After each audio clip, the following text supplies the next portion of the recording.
fuck's sake, Milo.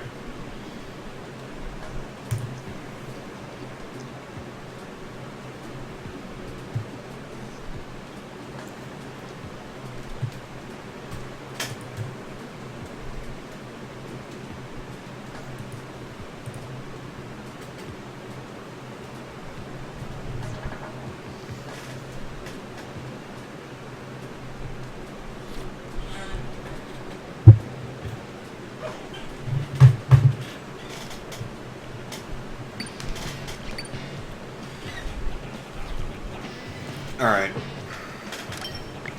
Time for some video games.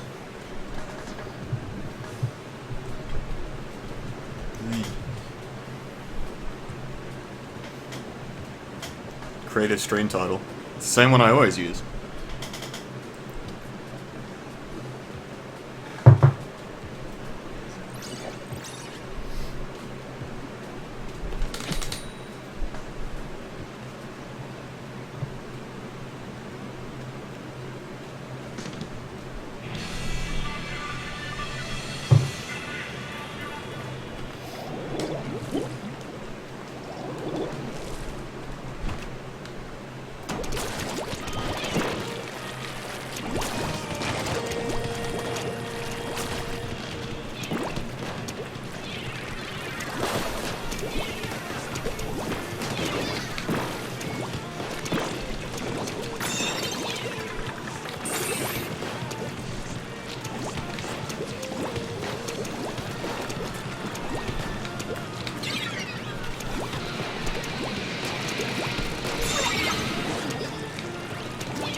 Oh shit. And this is what happens when you run out of ink, like an idiot.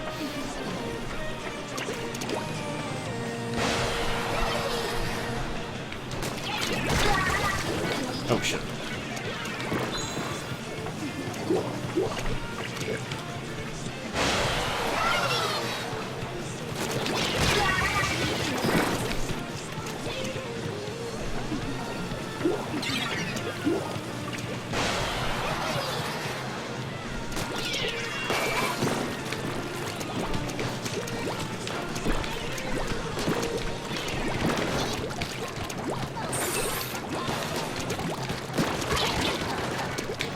Get out of here, Spotlight. Leave it out.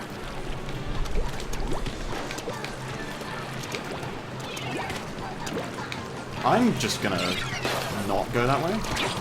Oh shit. Oh. Oh fuck. I almost just knocked my coffee off my table.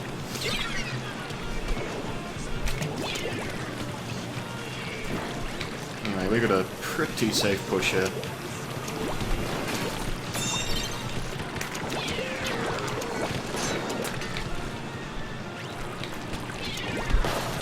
Wait, did that guy actually just fall off?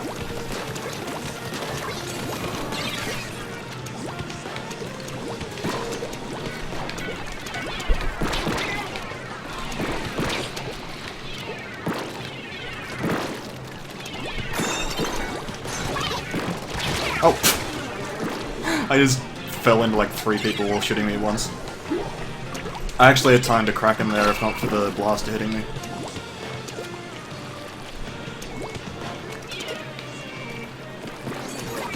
Interesting.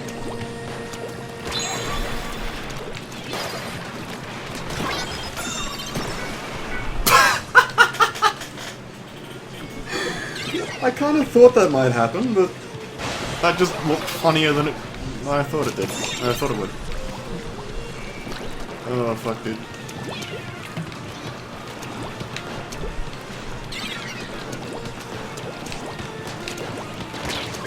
Oh, and there's the other blaster.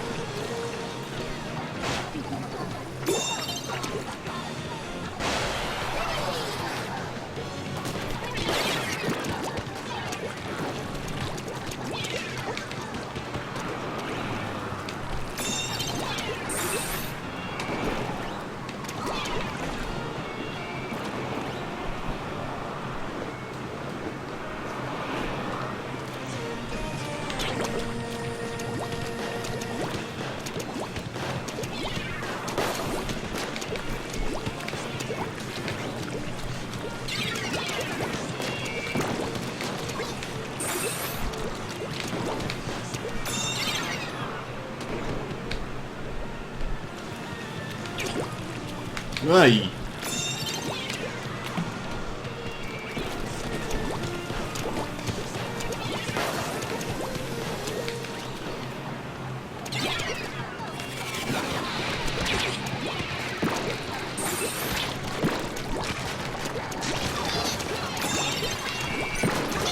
Ah!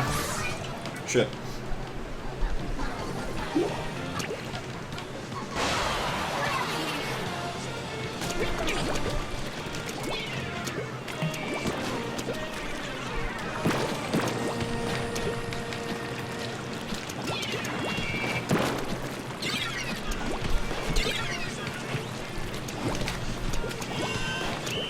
Oh, cool.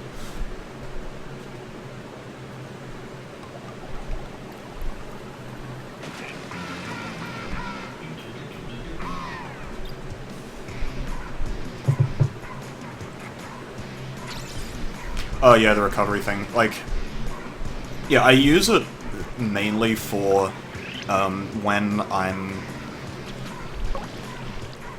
less prone to throwing myself into the enemy team. So, like, most of the time I'll use it, it'll be, you know, splat zones kind of thing, where I'm throwing splat bombs at the zone, I'm using suction bombs, sorry, splat bombs, I keep saying suctions. I'm using splat bombs to zone people, to, like when I was going up to the enemy team's snipe at the end of that match, I put a splat bomb down just to make sure that if the Carbon tried to dunk me, he'd at least have something to think about. Because a lot of the time, something with swim speed Carbon that I've noticed by playing it is that a lot of the time, you know, you'll swim in for a kill and you'll sort of swim a little bit too fast because you have a lot of swim speed, and I'm pretty sure like I had a ton of swim speed. Yeah. Yeah, the CIB in general is pretty thirsty, so it's not as necessary on on Moray though, because on Moray you don't really shoot that much. You tend to be sharking a fair bit. You do actually use your grenades a lot as well, but yeah, I'm not really too concerned about that. I'm going to start going this way actually, because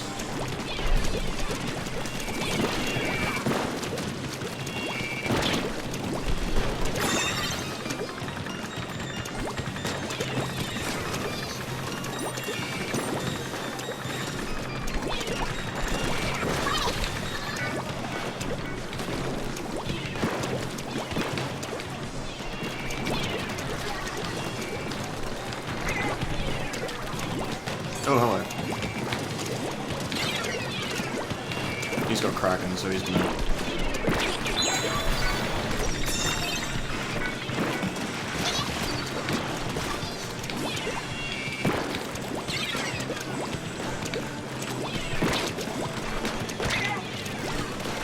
Oh shit, I just jumped into that guy's shots. By the way, how's the audio? I'm still using the same setup as I did last stream, but it's something that I have to like turn off and on again when I stream. Oh, off after I finish streaming and on when I'm...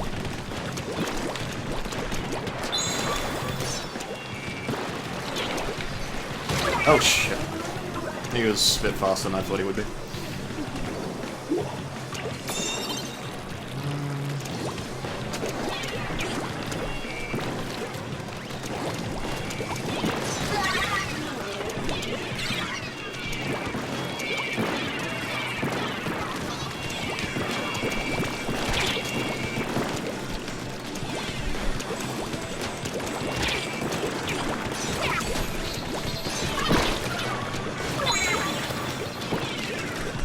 Can we... yeah, thank you.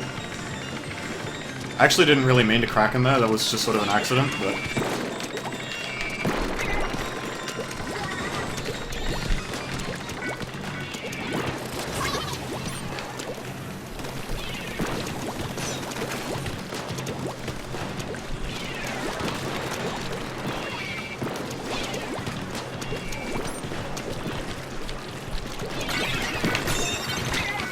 Oh shit.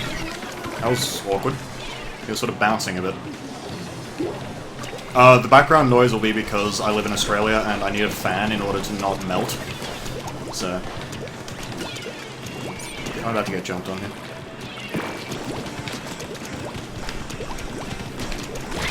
Yeah, that's what I thought. I should have fucking paid more attention to the right side. Because I knew the Jet Scorcher was going around.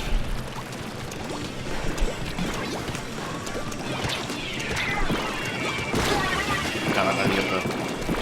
What's it? Sloshing, you gonna take care of that guy? And once again, we stop them with...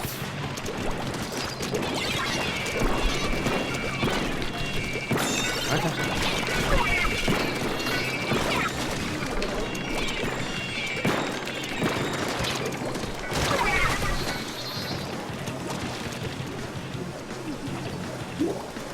Okay, that Grim doesn't know what he's doing because he isn't running a build that actually works on Grim.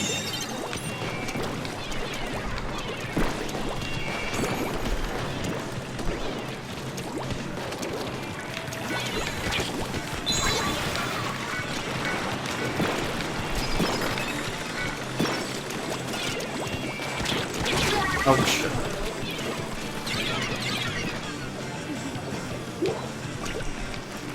Actually, there are a couple of safe jumps there that will, like, run the front lines, but I don't particularly like jumping with this weapon.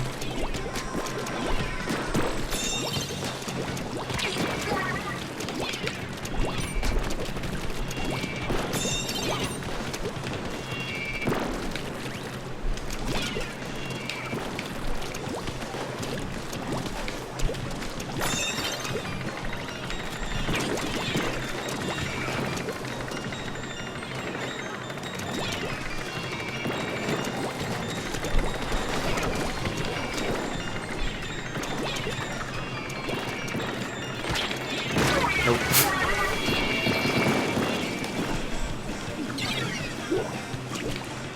And that is why we have Special Saber.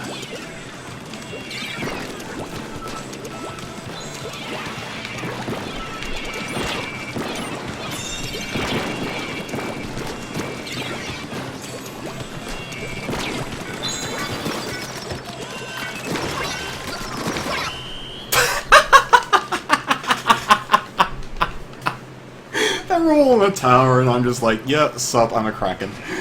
Oh, shit, dude. Okay, I don't hate things. Hate is a very strong word.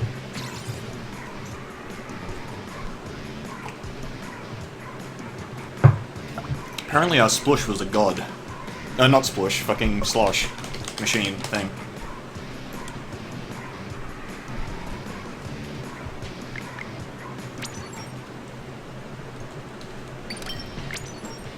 No, the problem with the NZAP 83 is just its kit is terrible. Like, yeah, Kraken's nice and all, but people need to look past the fact that it has Kraken and realize that it also has point sensors, which point sensors are just not good.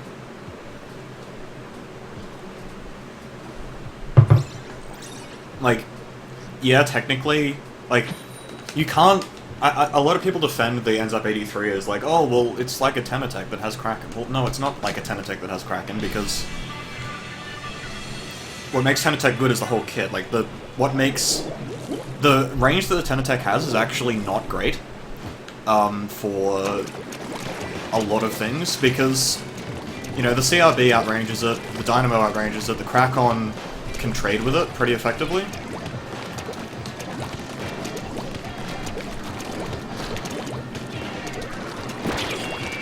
Oh shit, that's a splat bomb.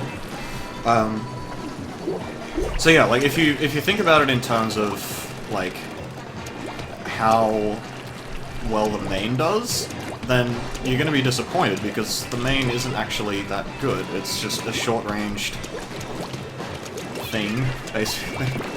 But I'm getting shot here. I don't like it. And the guy behind me fell off.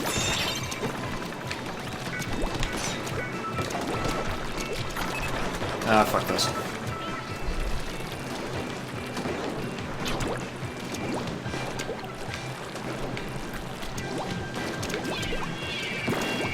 Oh, shit! That went further than I thought it would.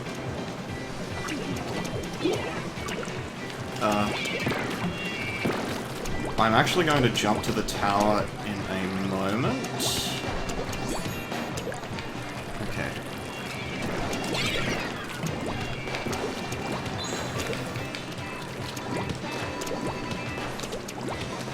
Oh, shit. I was distracted momentarily by the fact that the guy fell to his death. A moment there. Yeah, it's like... Yeah, I guess my point is that people argue the merits of the 83 on the basis that it's like a Tenatech but it's... The Tenatech's main is the weakest part of its kit. Oh, fuck. I pressed Kraken, but it didn't work, so... Oops.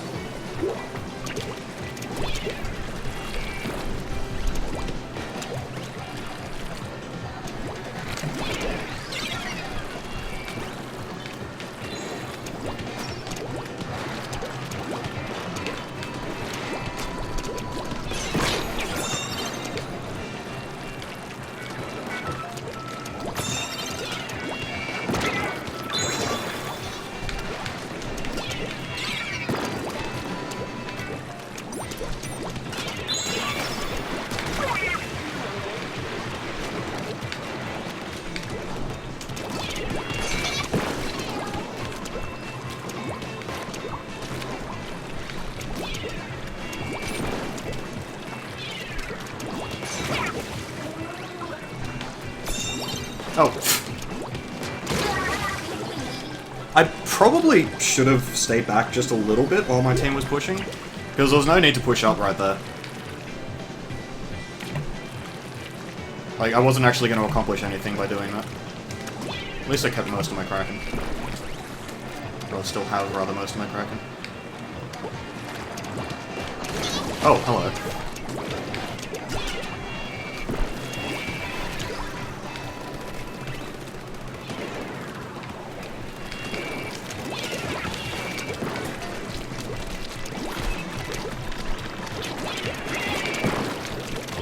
There we go.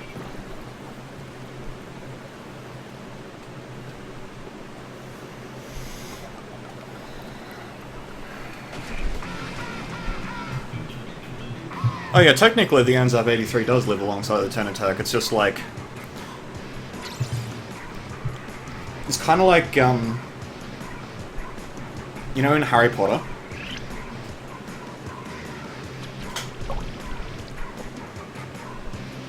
It's like in Harry Potter where Harry's living under the stairs, and then fucking... What's it? What's his kid's name? I can't remember.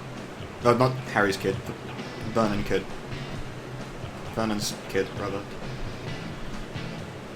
I don't remember his name, holy shit. But yeah, so like, the NZAP 83 is a kid under the stairs, except without the talent. So... What do I think about Potts getting to a 99?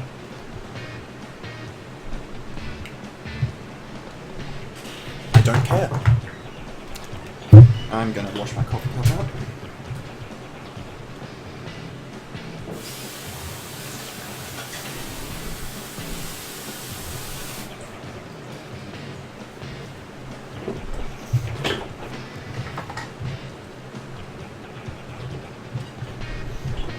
I don't know what the kid's name is. Like, I know Dudley is like... Is that actually his name? Because I thought it was like Vernon something. Or was that the surname? Whatever. Basically, it's like that situation where the Tenatech is like Dudley and the NZAP is like Harry Potter, except without the whole he's also the chosen one thing. Like, just subtract all that, make him like just fucking random kid stuck under the stairs, and yeah, technically they do live alongside each other. But then like the NZAP 83 is sort of, it does like kitchen duty and like serves food and right. I don't fucking remember, dude. Anyway. Yeah, anyway, so... I don't really like giving Putz attention because A, he's an entertainer, word, and B, who cares? But pretty much if you play the objective hard enough on something like Rainmaker, you'll eventually start winning. A lot of the time, what happens in S Plus is people don't quite understand when to pick the objective up. So, even though what he does is brain dead stupid, at the same time he does exactly what his team needs a lot of the time, just sort of by sheer accident. And as a result, you'll eventually get into S Plus 99 doing that. Oh, that was a suction bomb. Oops. Alright, so we have a minor problem in that we don't have much in the way of turf control and they have 2 10 attacks.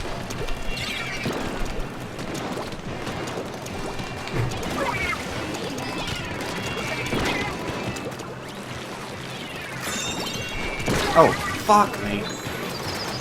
Oh, Junior and a 10 attack, okay.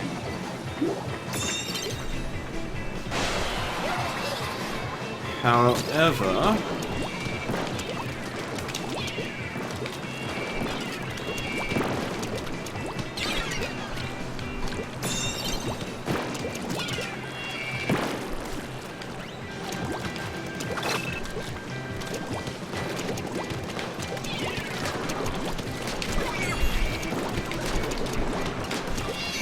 Oh! I pressed the fucking Kraken button and nothing happened. I was adjusting my gamepad as well, so it was sort of really unfortunate. Oh.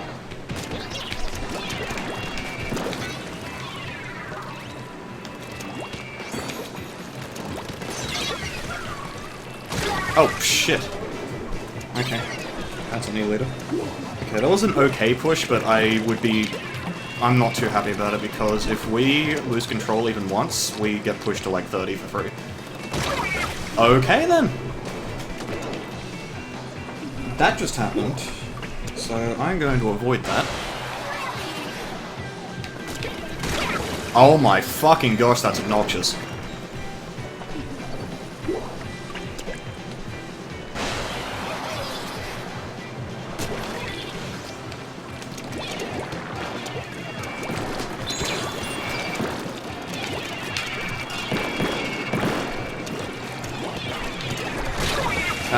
Ay. Like I said, if we lose control once, they push to 30 for free, and that's exactly what's happening.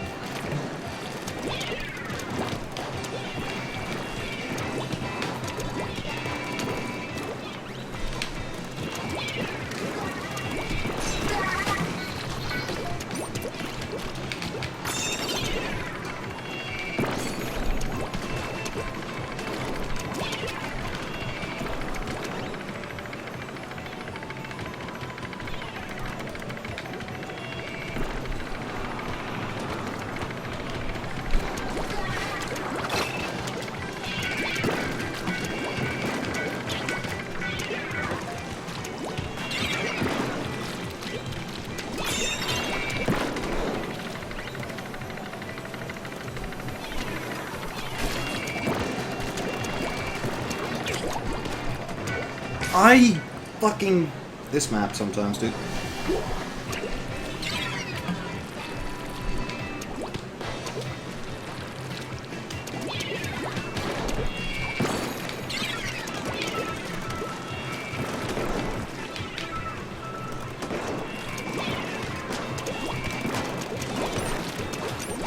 Oh, hello. Or I could just... oh, fuck's sake!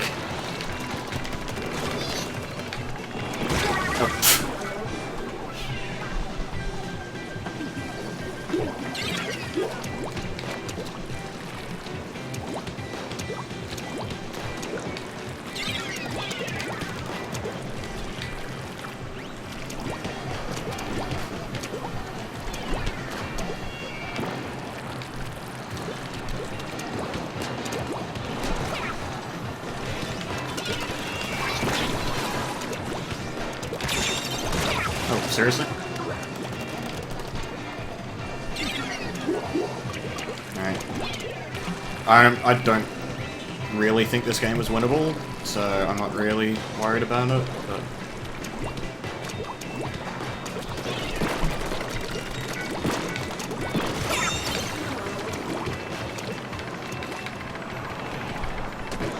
Like, they even have the better sniper matchup, which is just sad.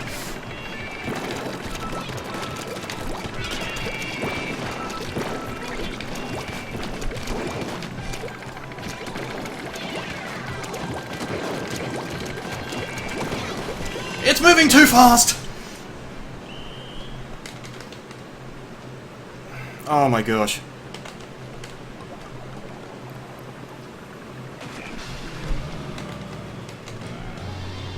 Why do I think Moria is a trash map? I mean, look at it. Yeah, okay, I committed suicide a lot there. Basically, we couldn't win that because pretty much there was no way for us to push. Like, I could get some kills, but without any kind of turf control or anything like that, like, we would need to sort of throw a little bit, or overextend a little bit to maybe get something happening. And with the 96 Deco as our only other real option, only other turfing weapon, or only turfing, it's not even a turfing weapon. We had no turf at all, and 96 Deco was going to be pretty much shit out of luck because of that, and would probably get one Kraken if it's lucky. I died a couple of times stupidly, which wasn't great, but like I think we were fucked anyway, so.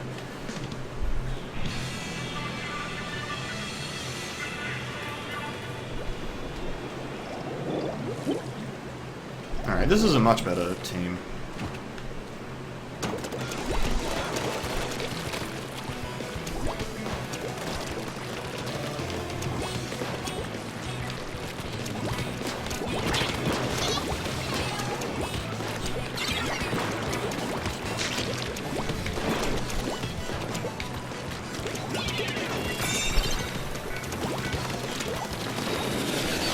Out, out, out, out, out.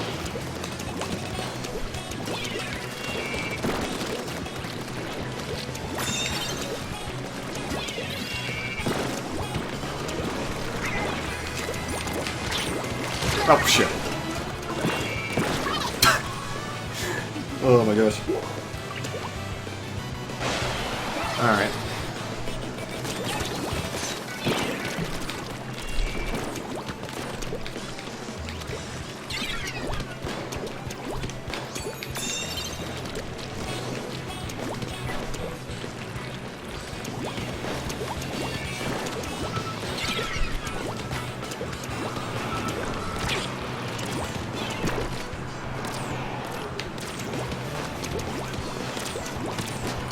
Okay, fuck this.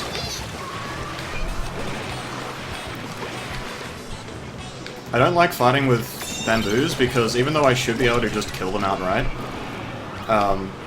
sometimes they just do magic. Did that carbon just jump off? Alright.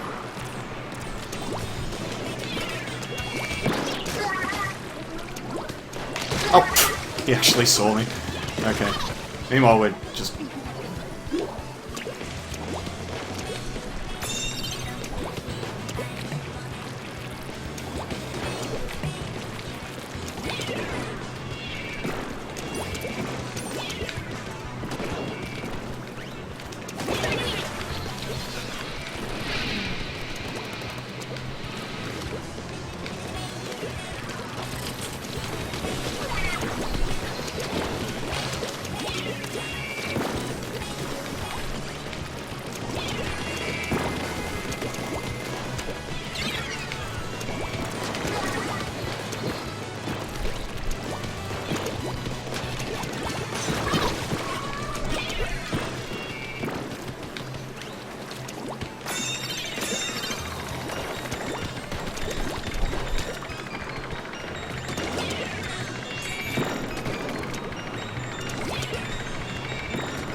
could happen.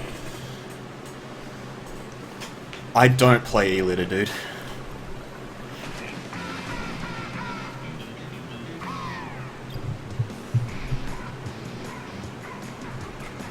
Has it increased? Has the skill in solo queue increased or decreased?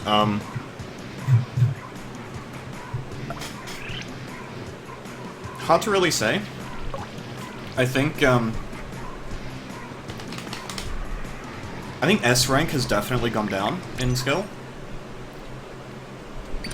Or at least the bottom of S rank has gone down. The top, not as much. Like, there are a lot of people getting in through squads. There are a lot of people getting in by just sort of using strong weapons.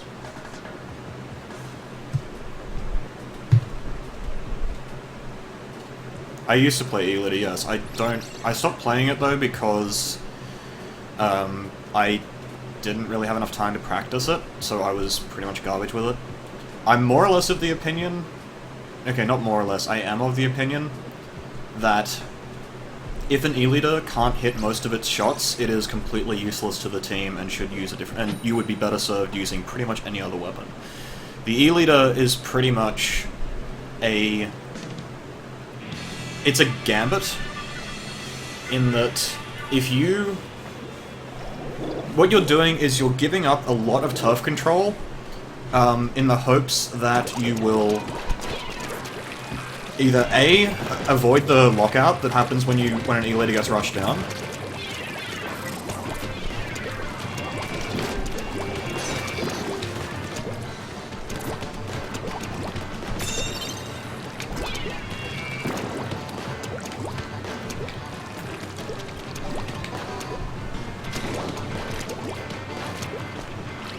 Oh, holy shit.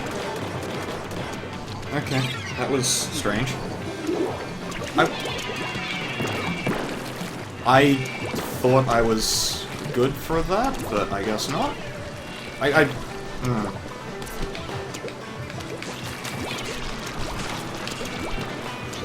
Oh, okay. Let's just pretend I hit that direct.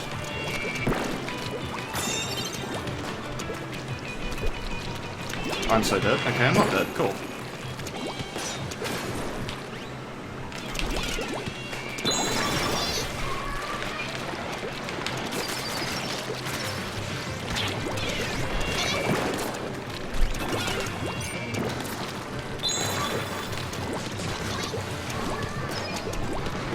Oh, what? Okay. So he was on a wall, and then he wasn't.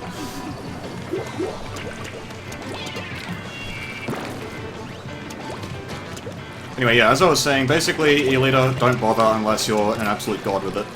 Because otherwise you're a liability. So...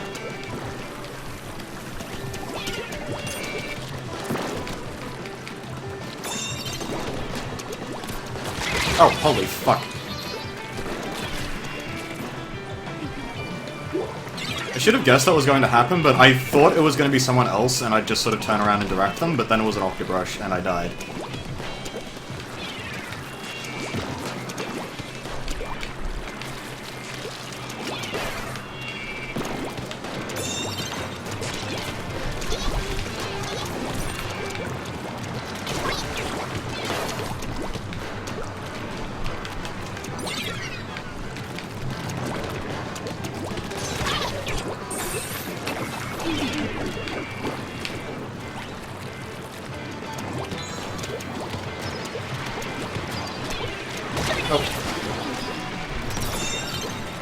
Oh my gosh, that duration.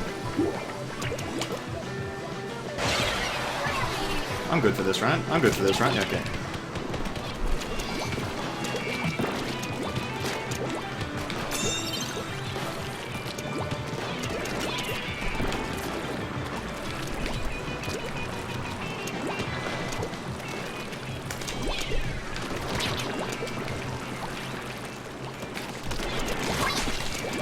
I fucking hate this map sometimes.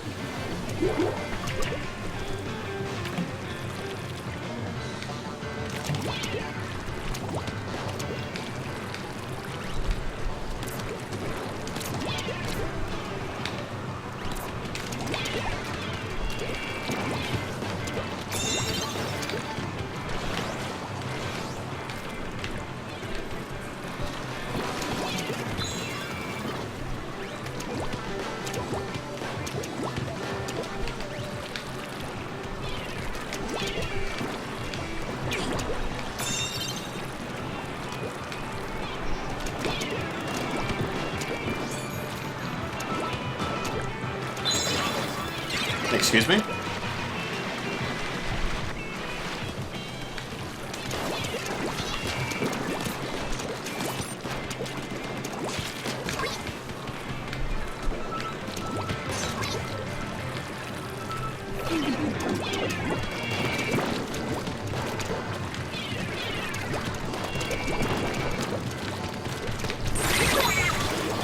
Oh shit, I think we might lose that. Oh wait, no, the team's backed off a bit. That said, I need to get into position, otherwise we do actually lose.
Holy shit, I'll Squiffer. Okay, well, he gets the participation award. Also, note that pretty much that entire game I didn't give a shit about the E-Leader. So, yeah. Basically, okay, so the problem with E-Leaders is, even on maps like Moray, the only reason Moray is still like a really good E-Leader map is because it's hard to move freely because of because of the fact that the map is terrible. Pretty much the problem with Moray is it's very linear and it has a lot of wasted space. Like, if they just removed the top two bridges from Moray, it would have actually been a pretty decent map. Like, if you spawned where the Rainmaker dunk is, and they moved the Rainmaker dunk to, like, the, well, maybe not directly at the top of the half-pipe, but, like, somewhere up there, it might have made a bit more sense. The main problem is just that it's huge for no good reason, and the E-Leaders get into this stupid fucking stalemate that is just boring to play and boring to play against. And yeah. As for what kind of level you need to be at for an E-Leader to not be a liability, I consider pretty much... If I'm being generous...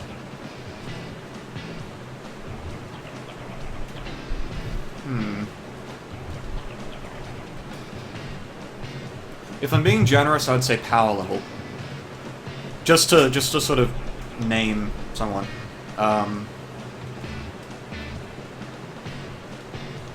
Yeah.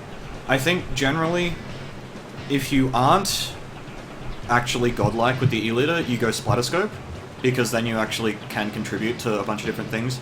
Problem with E-Leader, aside from the fact that people think custom is useful, which it isn't, you go regular E-Leader so you can at least provide some utility. But for the most part, you need turf control and you need grenades in order to do very much in this game. Consistently, that is. And so the Splatterscope actually provides that. The Bento sort of provides a different safe E-Leader. Different safe Echo, I should say. And the Kelp has the Sprinkler, which kind of helps a bit, but it's still not great. The Kelp also plays a little bit like an E-Leader in a sense, so...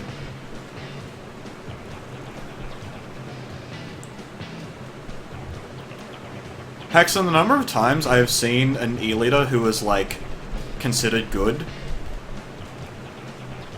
Yeah. Okay, it shits on Splatterscope in the one-on-one, but then the Splatterscope is useful outside of that one-on-one, whereas the E-Leader just doesn't do anything if it misses a shot. Like, that's the point, right? It's not, oh, but if you have an E-liter versus a scope, the E-liter wins because it has more range. That's a really, really naive way of looking at it, because the game doesn't... Like, once that sort of 1v1 has progressed, like, once you've left the neutral, there's no real point to looking at it that way. Like, you need things like grenades and turf control to actually accomplish much of anything, not to mention the fact that a splatter scope can actually function when it's locked out, whereas an E-liter can't.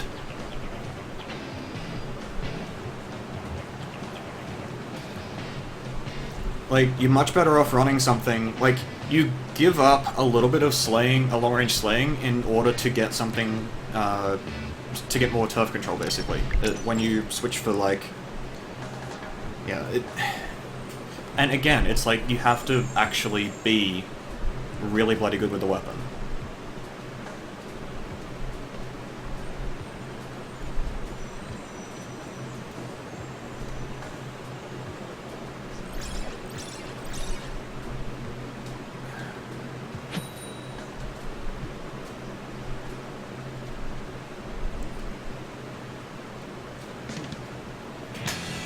Basically, the number of times I've seen E-liter comps look strong, and then they fall apart as soon as they lose control, it's...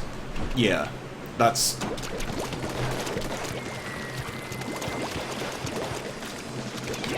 Alright, I was going this way, wasn't I?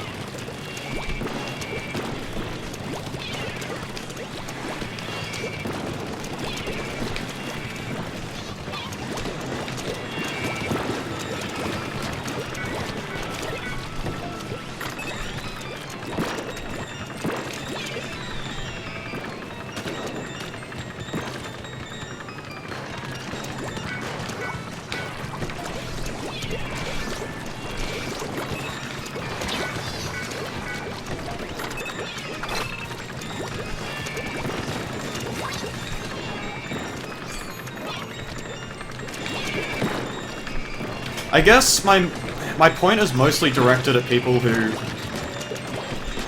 like, use E-liter because they think it's good, because, like, they saw Nike do it or something. Oh, holy shit. Rapid actually got me.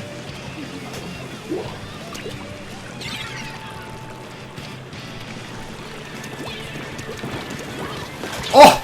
Oh! It worked! Fucking conveyor belt. I threw the bomb onto the conveyor belt and it rolled back into his wall. Oh my gosh. I've tried that multiple times, I've never actually had it work though. Oh shit. Get on the thing, thank you.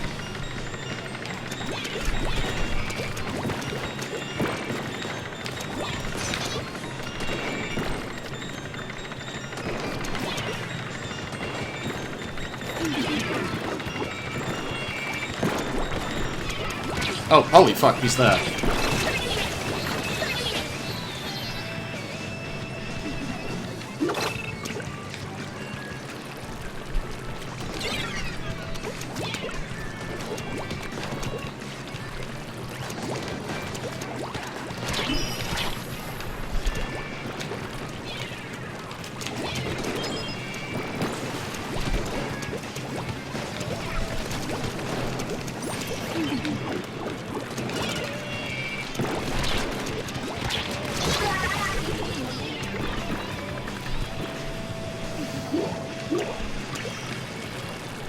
Also, keep in mind, I'm saying, like, E-liters are liabilities if they don't hit shots. Otherwise, they're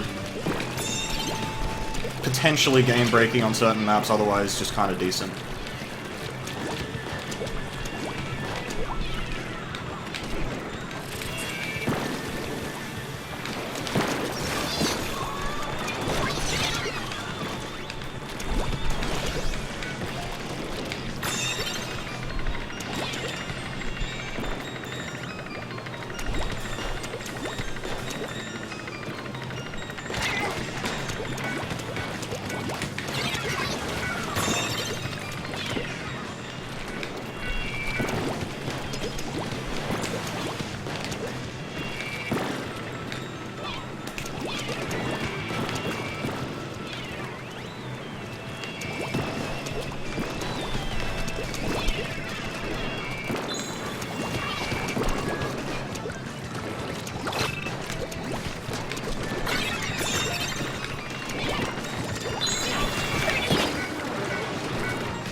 Oh, okay.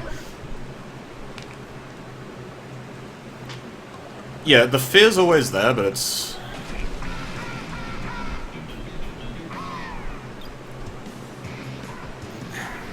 I guess, once you've sort of mentally overcome that fear of the E-Leader, it's really easy to challenge them and sort of basically throw them off. Like, that's sort of what I do a lot in solo queue is, you know, that guy hit that shot on me in the game before. I think it was the one that we lost. Like, I was behind the box on snipe, he was on the other side of the box, and he actually hit me, right? I didn't actually realize it was possible to hit that shot, especially where I was. I think there might have been some lag involved there, but even still, like, he hit that shot, and I was like, oh, okay, that's impressive. But then, later on, like, I didn't just assume that he was a god based on the fact that he hit that shot, because I used to hit shots like that sometimes when I was actually off my game with the leader, right? And so when I like the one time I went up the wall and he actually missed the shot, which is like a really easy shot, particularly from the side.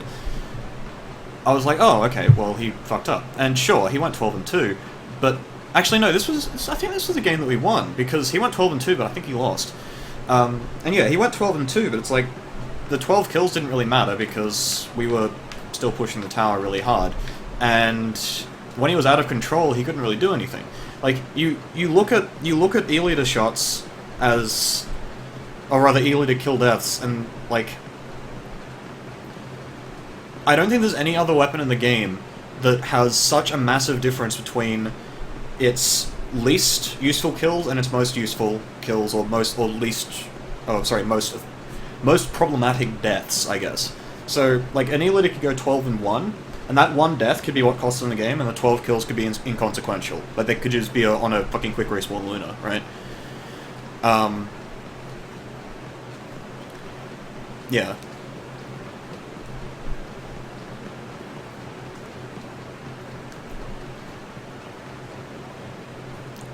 Yeah, I mean, EXT with Kagu, I don't even know why people have such a fuss. Oh my gosh, it's Rainmaker. I don't even know why people kick up such a fuss about Kagu. Like, he pretty much just holds forward and trigger the entire game, and people are shit scared of him. I mean, yeah, he holds forward and trigger in a very, like, in a finessed way, but he's still not really doing all that much that can't be countered. Like, you can still deal with that stuff. Yeah, Hexen, I know, it's, like, again, my point isn't that the E-Leader is terrible, it's that most E-Leaders are not worth a place on the team.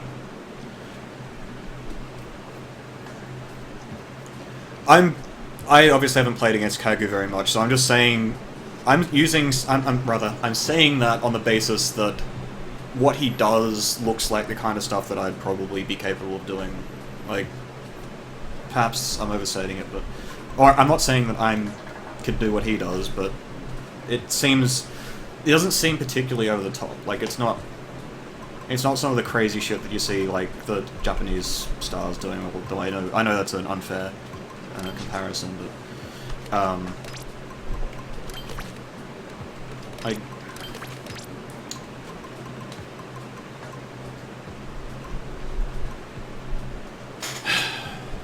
like, okay, the central point is, most teams run an E-Leader, but most teams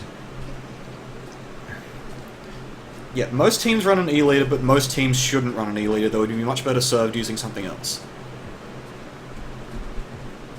And yeah, no, I'm not saying the E-Leader is useless. Like, on Moray, if you've got someone like Nike and you don't contest him, then you're gonna have a problem, because Nike actually will hit his shots, he knows how to abuse that shit, and he will happily rub it in your face till the end of time if you don't focus him the fuck down.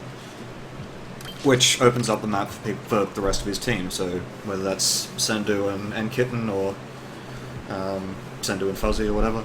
Yeah, so... what was I running here? Ink Recovery? No, it's Rainmaker, so... trying to decide what I actually want to run on this, because I'm not a massive fan of...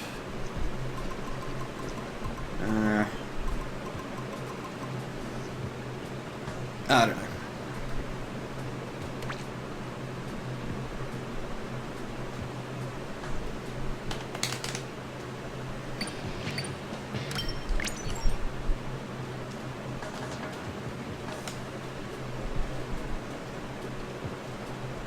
Get rid of Incres?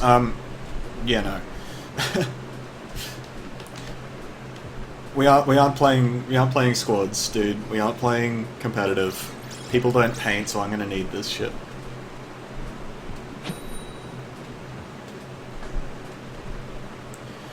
Well, Luna gets shut down hard because of callouts is the theory, but most teams don't really call out the Luna effectively. Like, you should be keeping track of where the Luna is and respawns and.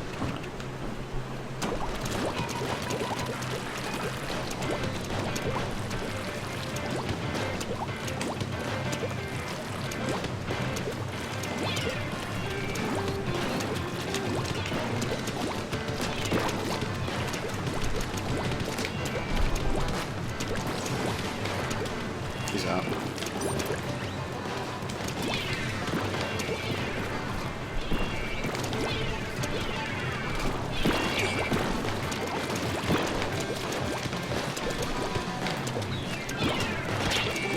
Oh, fuck me.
Oh, what the fuck?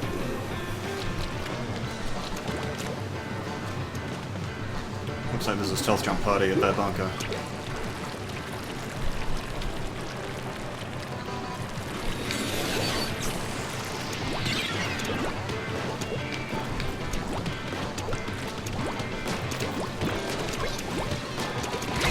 Oh, really?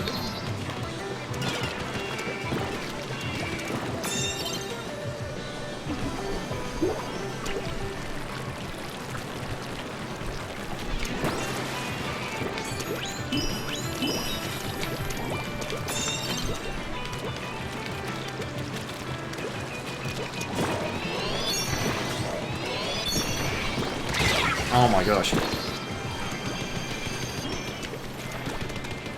I probably shouldn't be running the Rainmaker, honestly. Like, I don't have any run speed, which... yeah. It's not ideal. Oh, shit.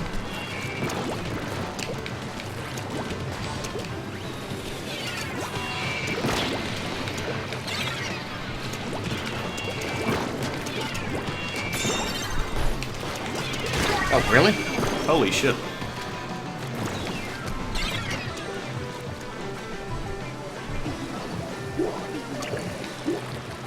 Oh yeah, dude. Rainmaker basically makes special depletion not a thing.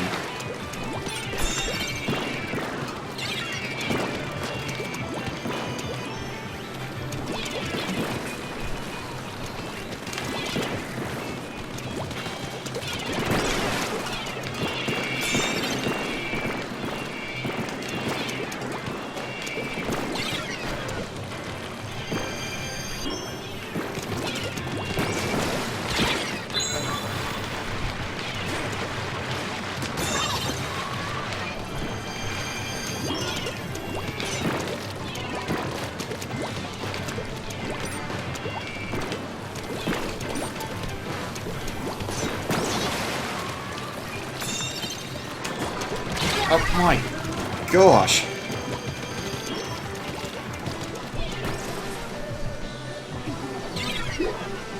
Seriously? They just... I'm not really getting much done this game.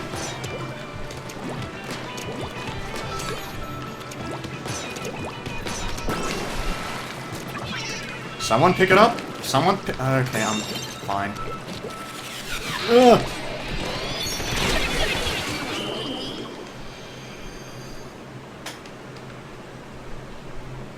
When a squid cast? Soon.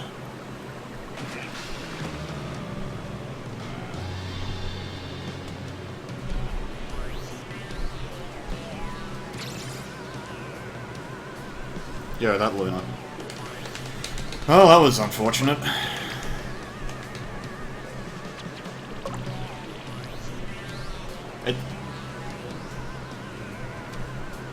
Do I mind stream snipers? I don't really care. But I also am not going to enable stream snipers by staying in their lobbies.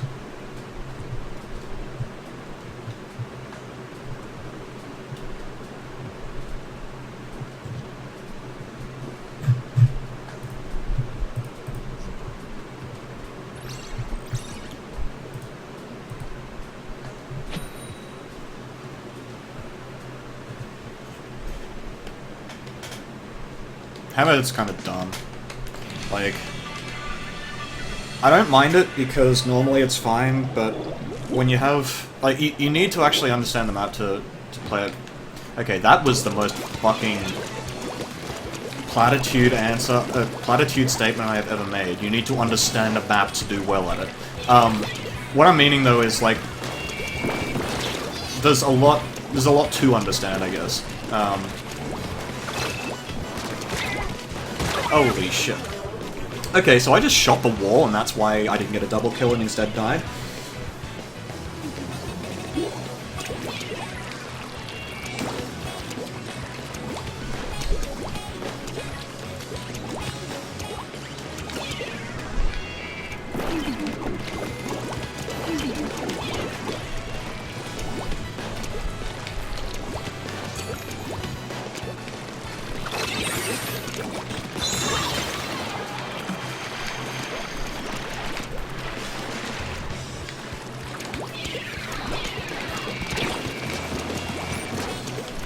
Oh, holy shit. The rapid actually got me. And there's a dynamo now. Kill.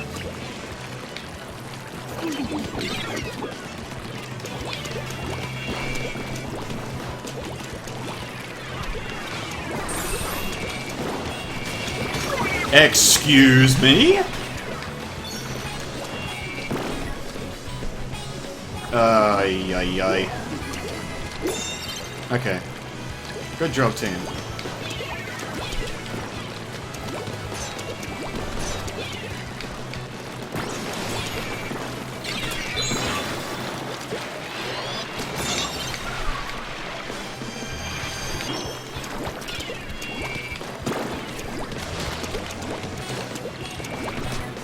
Really?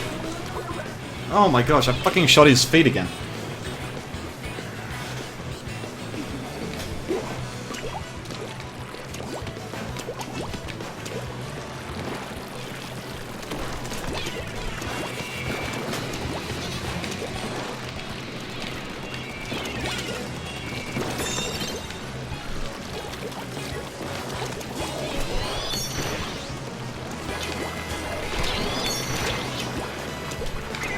Oh my gosh. Yeah, I didn't heal, so I just... Wow, the tap shots.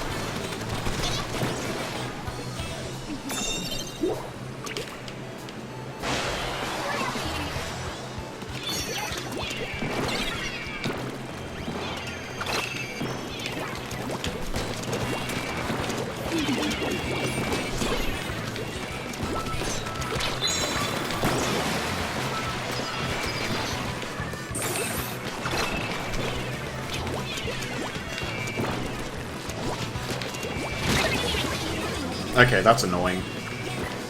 The dynamo's slightly laggy, So it's throwing my timing off for peeking him.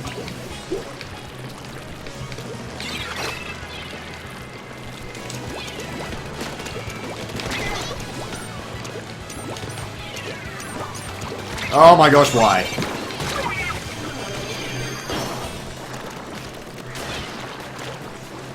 Yo, this fucking dynamo, dude. We keep just getting destroyed by him. Oh hey, they've overextended.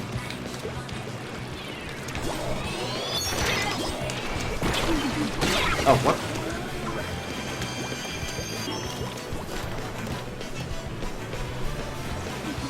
Unfortunately, the Rapid Blaster pays attention.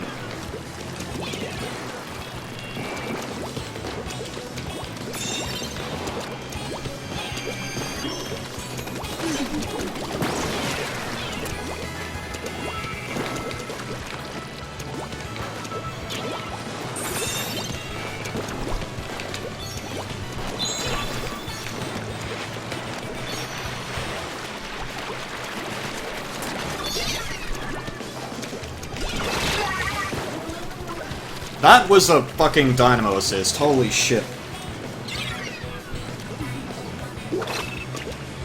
People?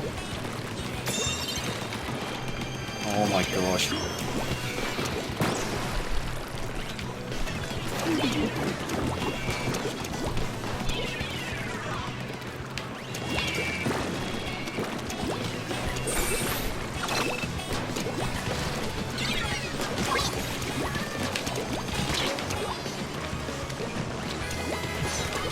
Oh, there's a guy there. And nobody picked it up.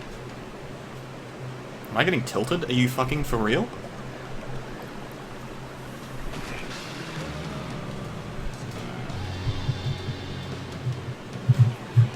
I don't know what happened that game. I probably should have been paying more attention to... Oh boy.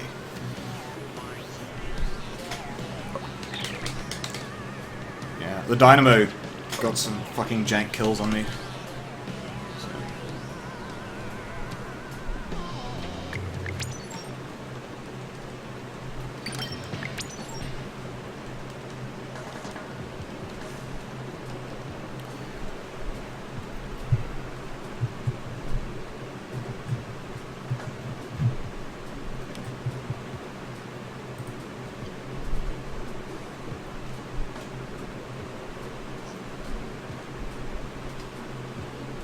We actually had a really good opportunity for a push there too, because the only guy who the Dynamo could jump to was behind them. So the Dynamo would have either been coming in late or going out of position, and yeah. That said, the Dynamo was kinda laggy, so not much I could do about that. We have a fucking splush. Why do we have a splush? We also have a Squiffer with a Western name. I am very worried.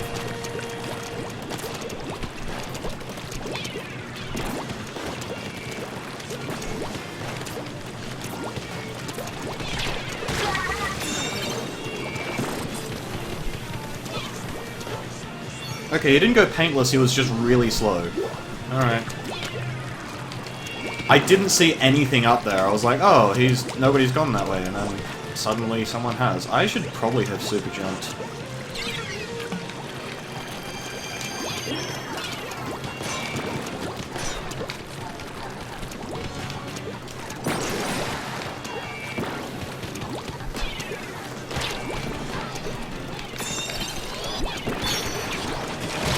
Oh my.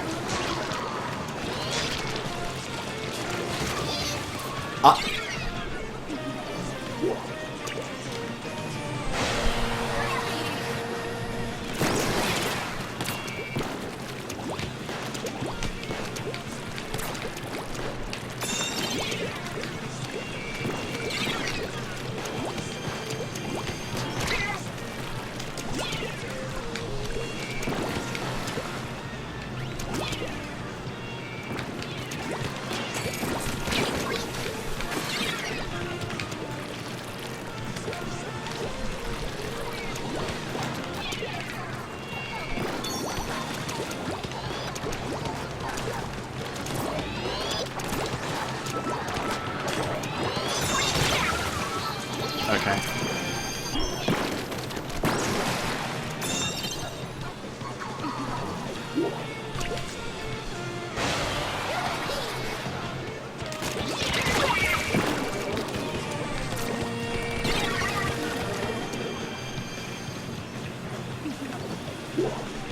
I'm now dying a lot. Isn't this great?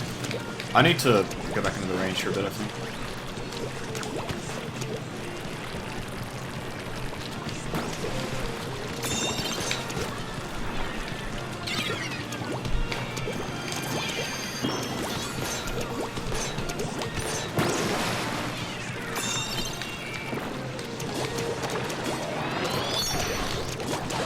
Oh, he directed me. Shit.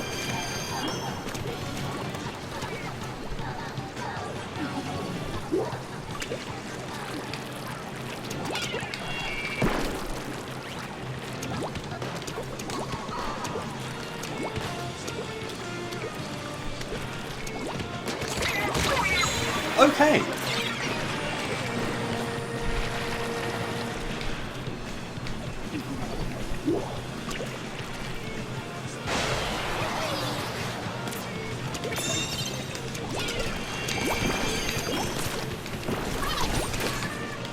Nice.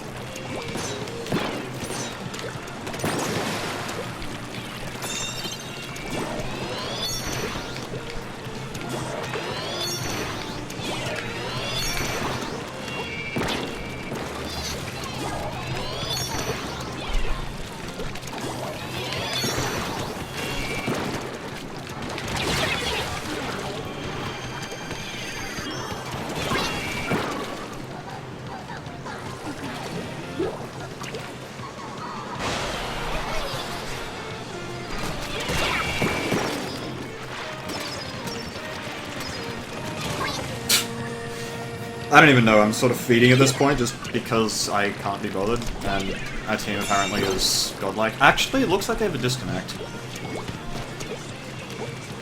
Because that fourth squid hasn't respawned for a while.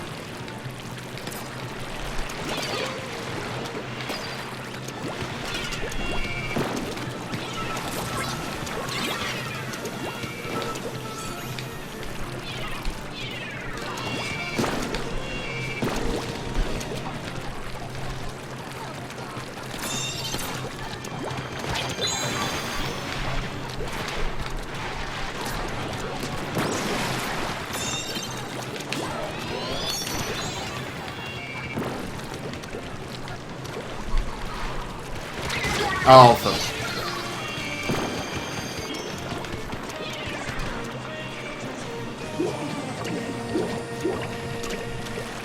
Takamaki, why is that?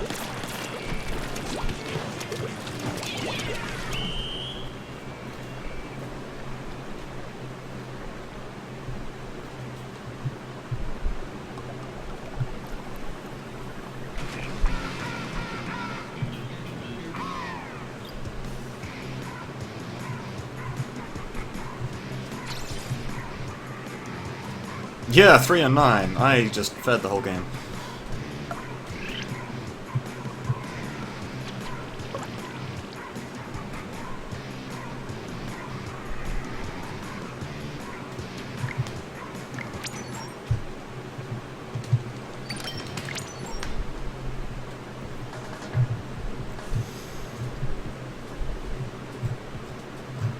Oh yeah, dude, people in this community seem to like arguing a lot without actually accomplishing anything. Like they'll talk big, you know, oh we should do this, we should do that, and then they don't actually do anything.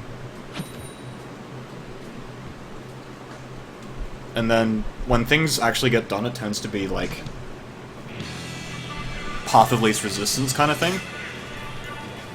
Like, so what'll often happen is, and this is partly what's going on with the people getting banned for like out of game stuff.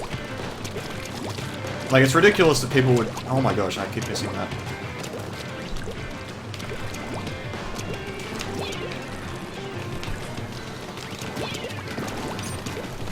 Oops.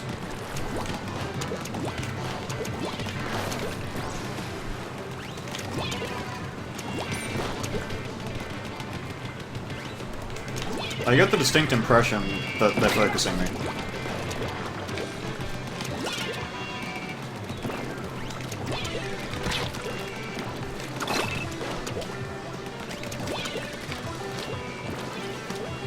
I'm gonna go in with Kraken in a moment. And he went in with Zuka, fuck.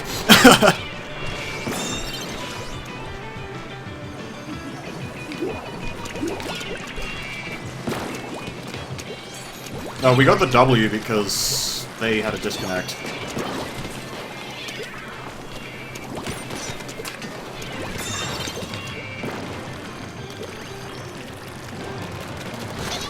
Whoa, what the fuck just happened?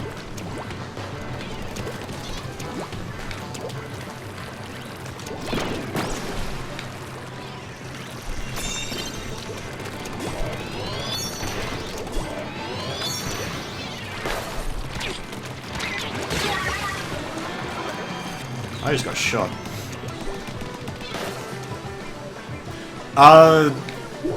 Shell, there is one key distinction, which is that in the Mario Kart 8 scene, we have a lot of people who are basically just dickheads, and that's it.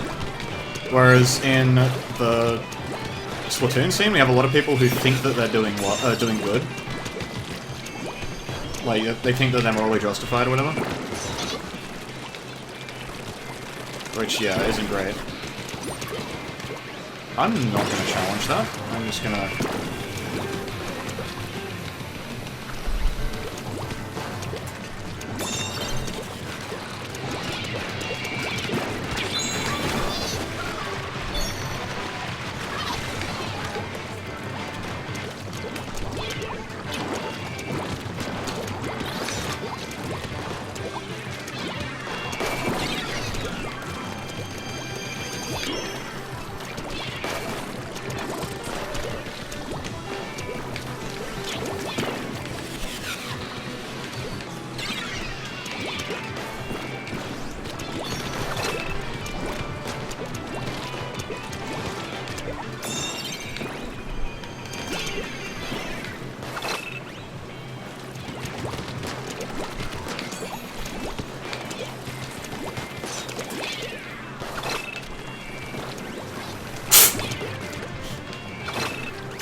Oh, shit. We have a problem. I'll have my Kraken, but we won't be able to fend off two pushes.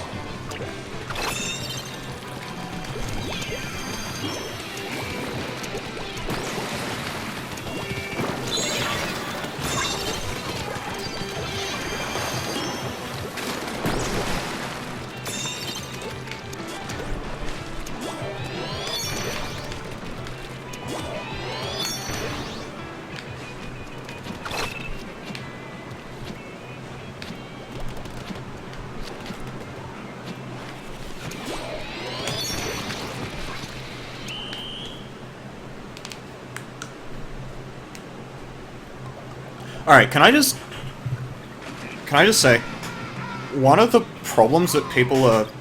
Okay. This whole, like, let's fucking leave the community and disband everything approach is not going to work. Alright?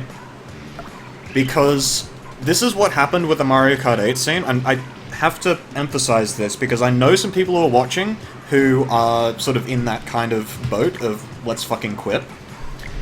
The people who give up and quit,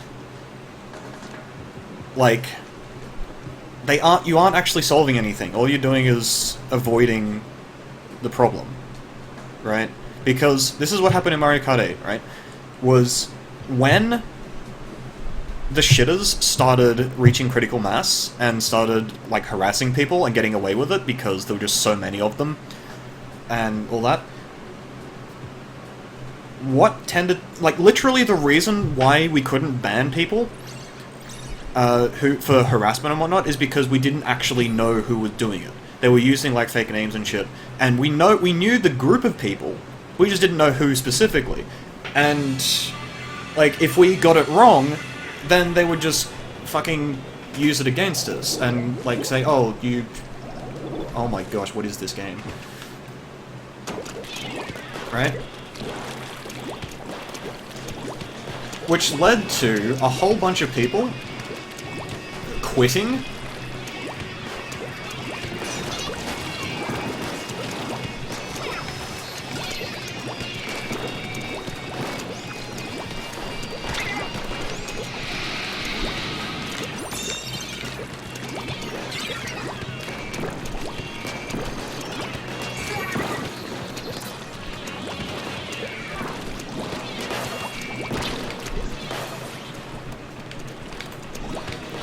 But yeah, basically a whole bunch of people quit, and as a result, we lost all our good members, and all the shitters stuck around, and oh fuck, that's a Kraken. Like, and that's what I'm afraid will happen with Splatoon. There isn't a critical mass of shitters, but people are actually quitting, and it's going to only leave the people who are, like, part of the problem.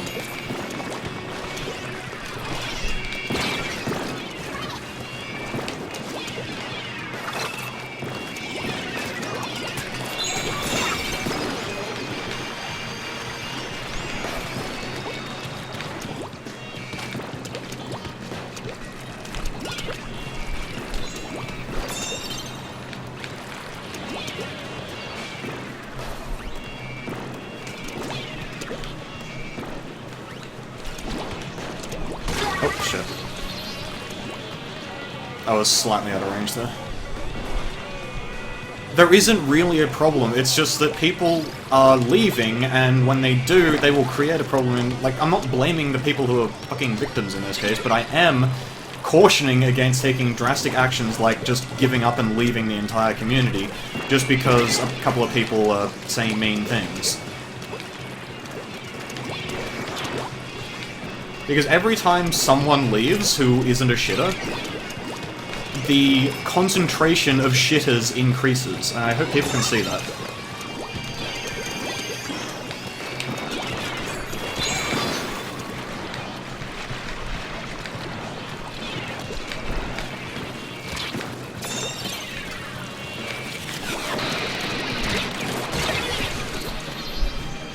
I probably should have stayed up top. The whale was a problem there. Oh yeah, KC disbanding has nothing to do with people being shitters. That was just French people arguing because that's what French people do. But you'll note, they didn't fucking quit as soon as shit got ugly. Like, Cebu and Soren were apparently... Oh. They were apparently arguing, but they stuck together for a year. Like... Yeah, you can't just quit because people are giving you a hard time.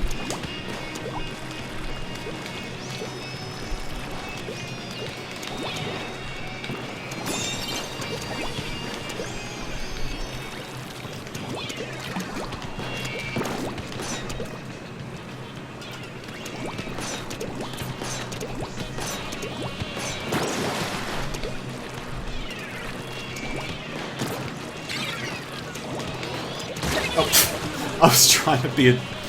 Ah, shit.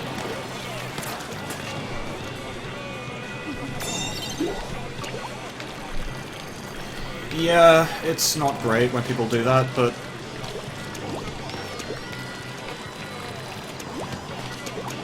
for the most part, people are capable of realizing that shitters are shitters and ignoring them.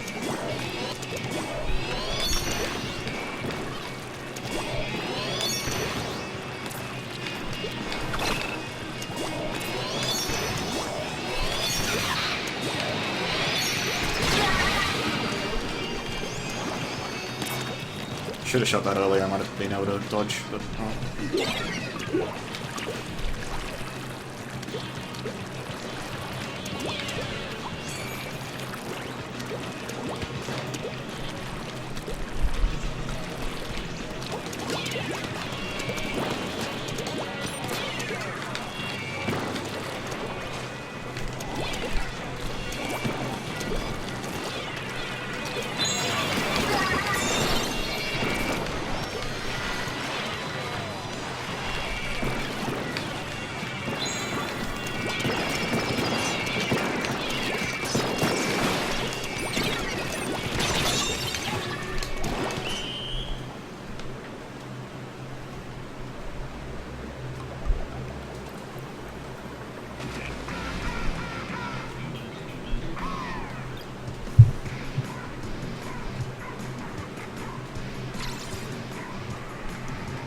Five and six.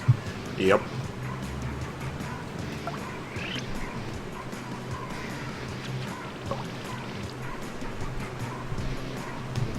Yeah, Matthew, some of it's unavoidable, but people need to really fucking... As much as I hate to say it, people need to harden the fuck up. And... You know... If someone like Slimy starts giving you shit, you don't just, like, go on Twitter and rant about it. You know, you don't complain about, oh, this community is so passive-aggressive and whatnot. You don't fucking do that. If Slimy gives you shit, you give him shit right back. It's the only way you're going to actually stop anything. I've said it before, I don't know if I've actually said it on stream, but, like, you've got, like, people from the internet and people from real life. As much as the stereotype is kind of garbage, like, people from the internet don't care about your feelings. They're from the fucking internet. Everyone has feelings and nobody gives a shit. Is this guy gonna burst for me? No, he's not. Why is he not doing that?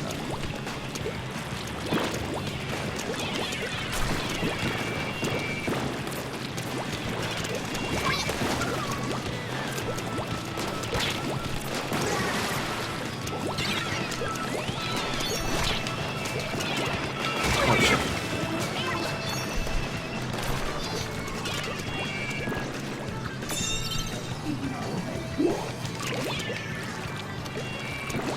Now, you don't even have to respect people from the internet, you just have to respect the fact that people from the internet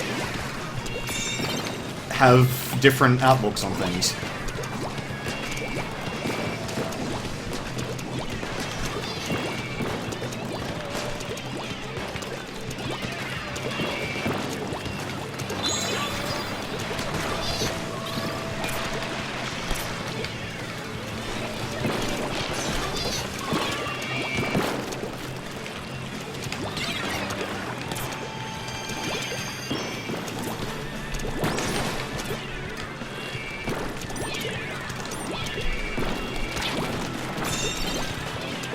Oh my gosh.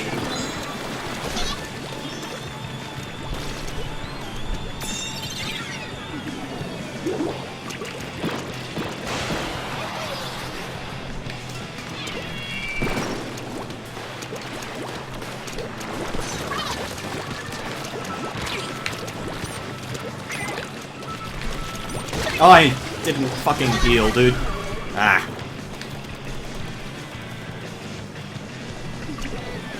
Setu, that's exactly the mistake that I'm talking about. You don't understand him, so you don't know how to fucking deal with him.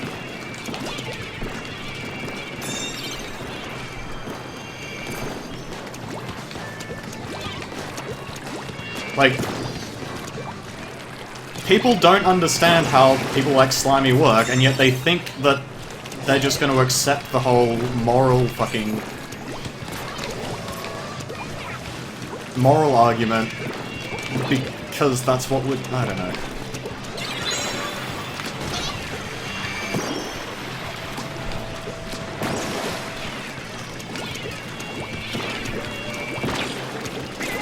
Oh, holy shit.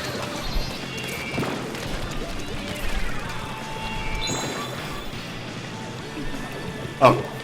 Don't get me fucking started. Actually, I don't really tend to say that because I get started regardless of whether I say that.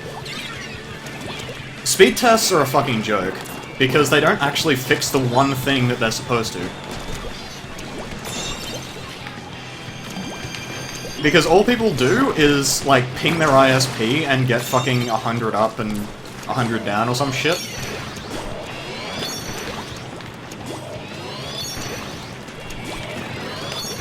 And people just sort of accept that.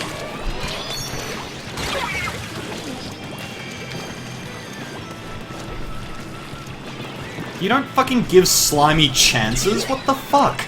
That's not how it works, dude! You give him shit, not chances.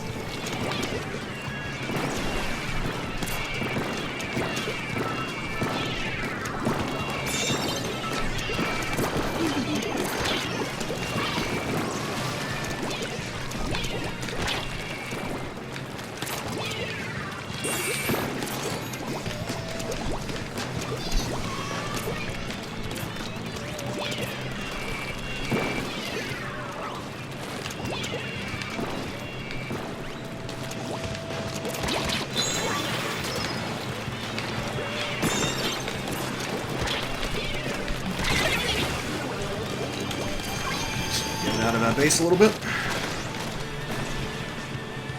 Oh, do we seriously? No, we don't have a disconnection. What the fuck?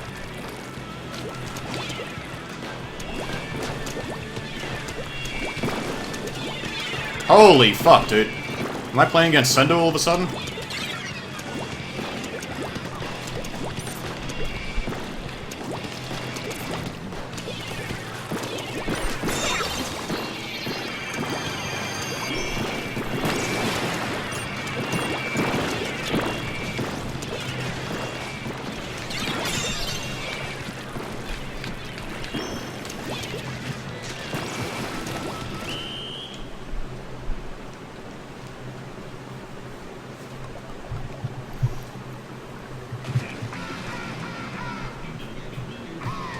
Yeah, because Black actually knows what he's talking about.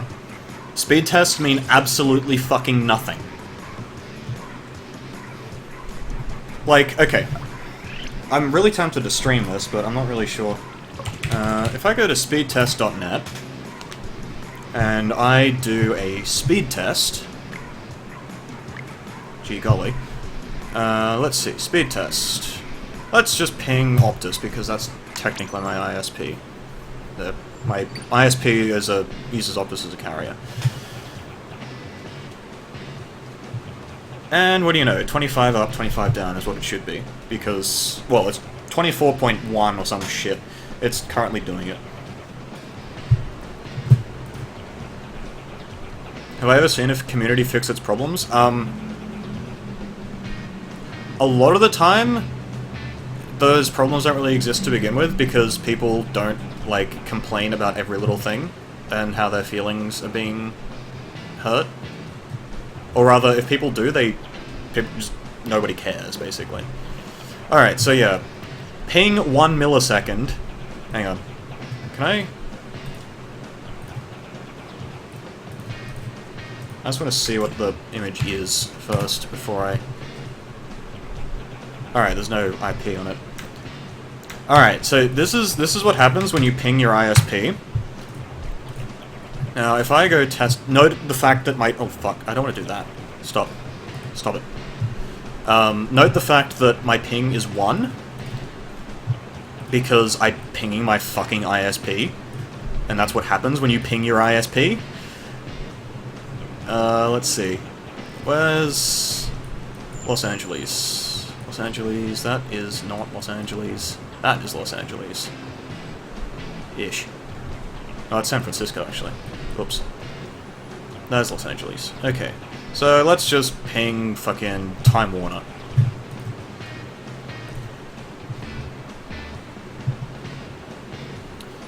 Oh golly, this is taking a while.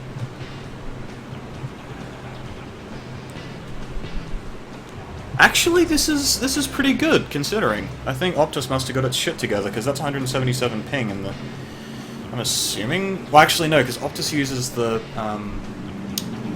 what is it? Don't they go through Japan to... I can't remember. I can't remember how Australian ISPs route their traffic.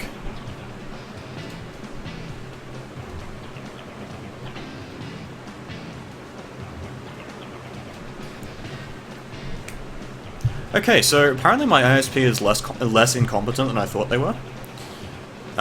So let's see. Image, copy. Alright, so this is what happens when I ping Los Angeles. Note the fact that my ping is now in triple digits. And my speed has gone down quite substantially. Now if I go over to Le Francais, is that actually how you... No, whatever. La France? Francais? I just pissed off, like, all my French viewers, if any of them are even awake. Let's go... Where is Paris? There is Paris. Let's just go... I can't read that. There are way too many bloody... Yeah, whatever. That'll do. Let's ping these guys. Let's see what happens when I have a ping of, like, 400.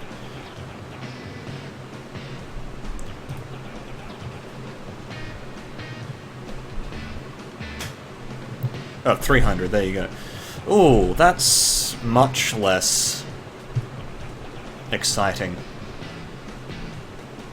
It's actually not too bad. It's actually not too bad. The speed test is, yeah, surprisingly not bad. It's 9.5 download speed. So that's what happens with distance, right? Over a certain amount of distance, you have things like switches and routers and so on, where you have your packets getting swapped around, and sometimes you lose packets because the connections aren't perfect. Maybe you have a satellite connection or a wireless connection that loses packets because that's what happens when you play wireless. You know, like this. Like this is sort of Australia to Europe, right? It's 300 ping. That's what happens to your internet. Right? And sure, like, maybe some servers are pretty decent, but the point being, your internet fucking goes to shit the further the packets have to travel because of all the things in the way. And so anyone who's like, oh hey, I pinged my ISP and got like 5 up, 5 down, don't let them near a dynamo.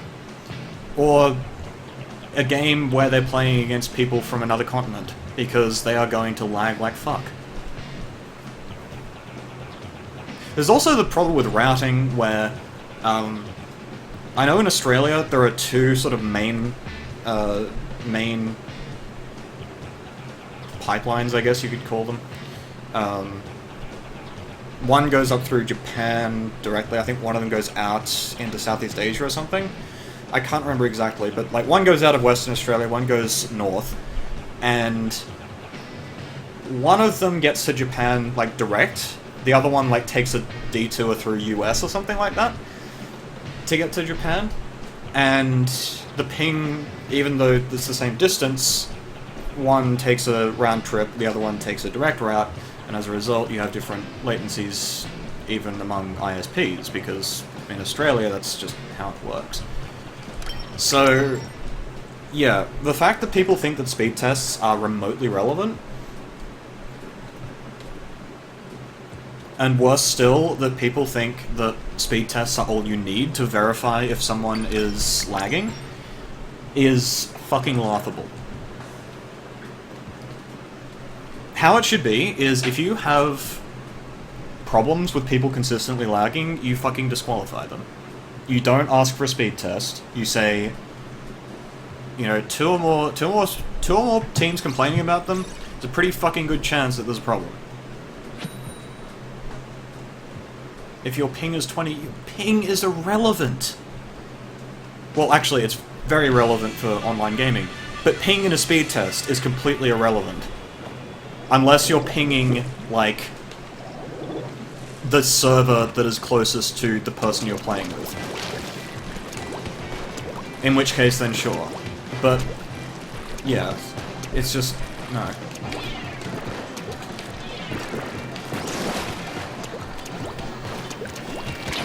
Oh, hello.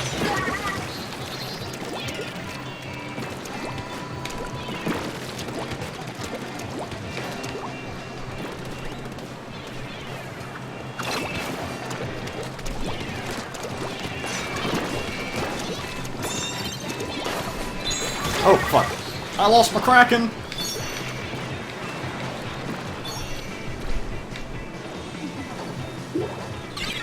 Oh, shit.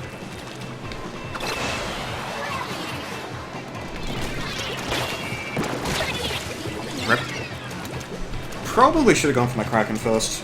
The guy was probably going to stay alive for long enough to do something, so... We can't go back to LAN until Nintendo actually gives us wide connections, so...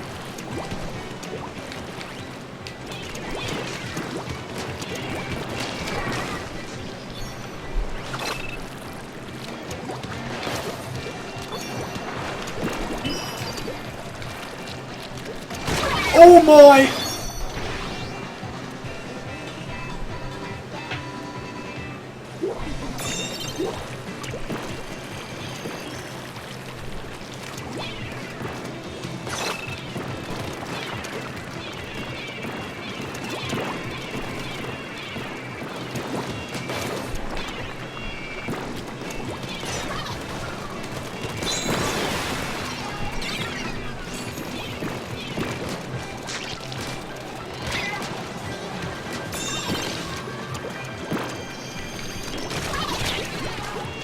Oh, shit. He's just walking. And he dies to a splat bomb. Oh, I love it.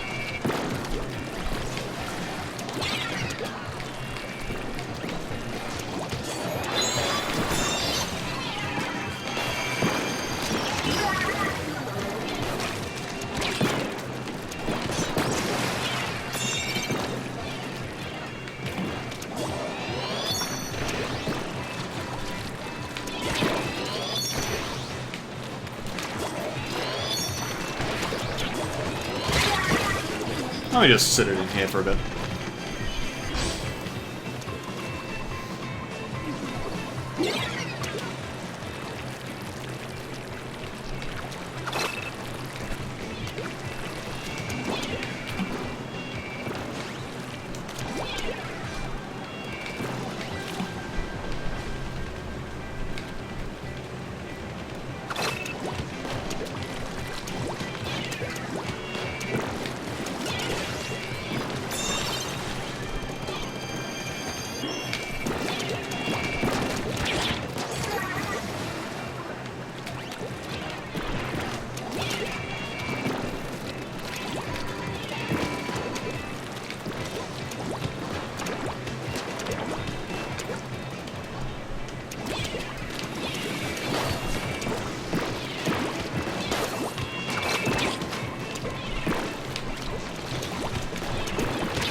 Oh my.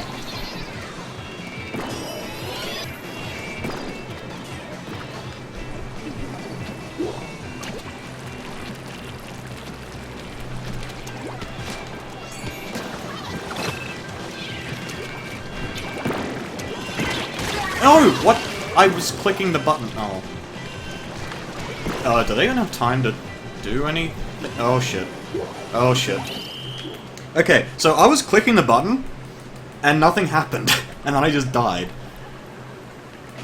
Like, I could see there was a guy, like, right there, and I was like, okay, I'm going to Kraken, and then, like, 3 seconds later he killed me, and I'm like, where's my Kraken?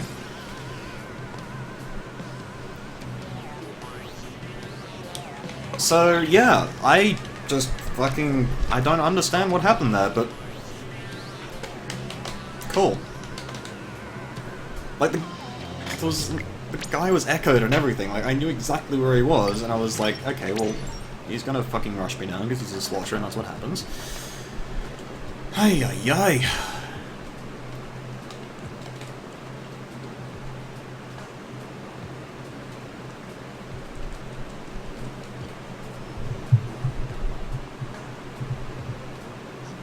Later, Shell.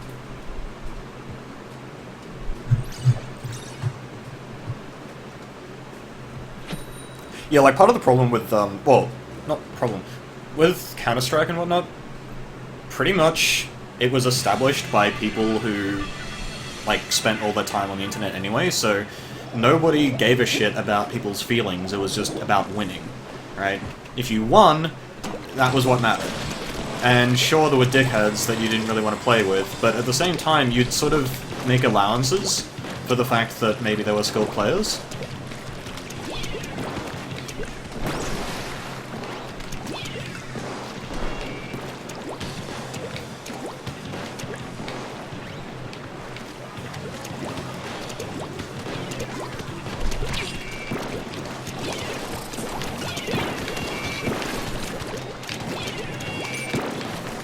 I'm out of here.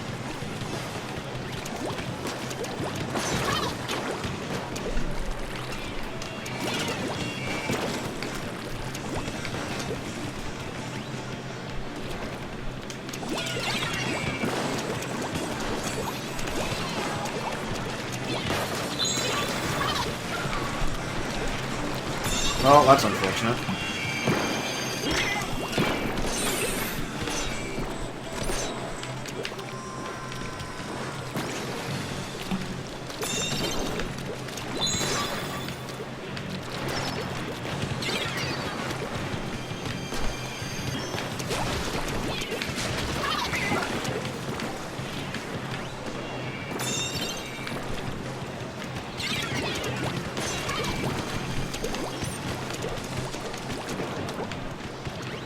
Oh my gosh, E-Leader, fuck off.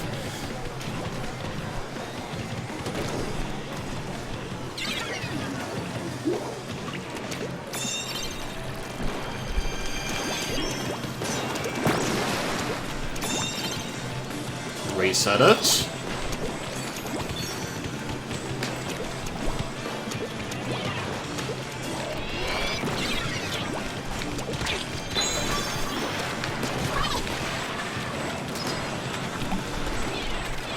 Oh my gosh, why?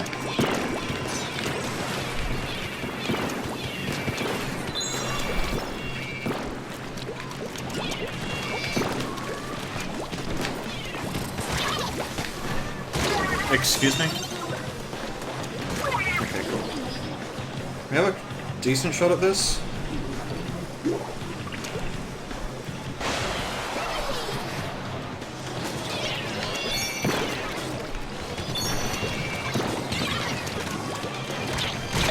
Oh my.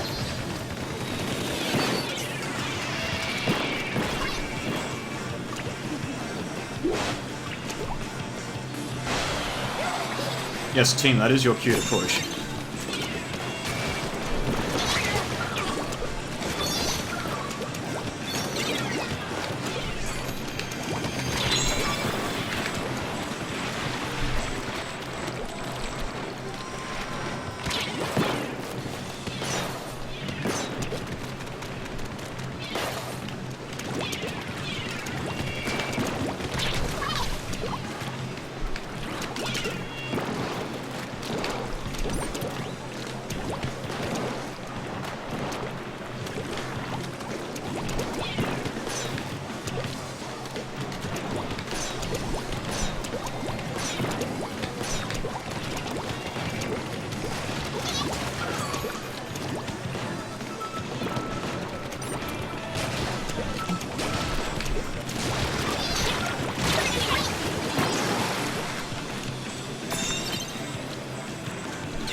I wanted to try and get the direct on that guy. Oh well. What do you mean resetting the Rainmaker? Can you please disconnect if you're gonna be like that?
Okay, I can see why that guy disconnected now.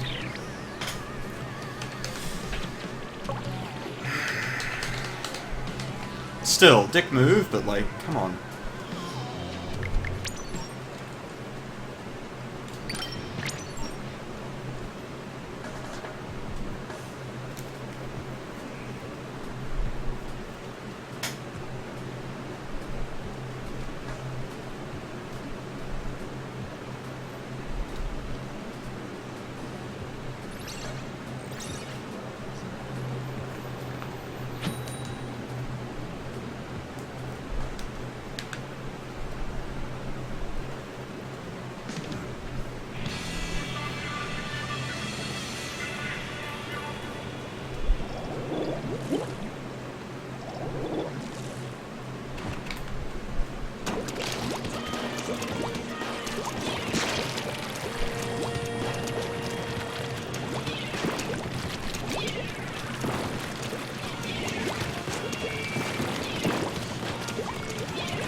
Hey.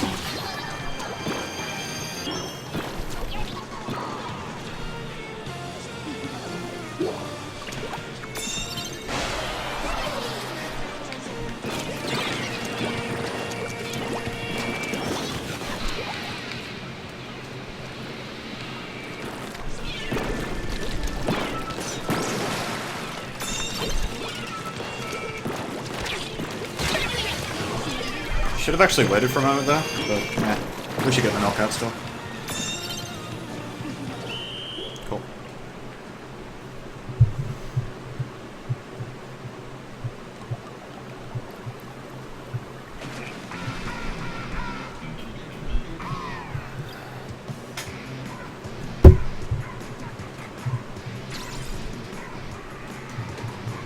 Ha! 0 and 2. Because I was carrying the Rainmaker. Oh boy. Oh, I'm not saying anything other than fuck that Luna, but yeah, like...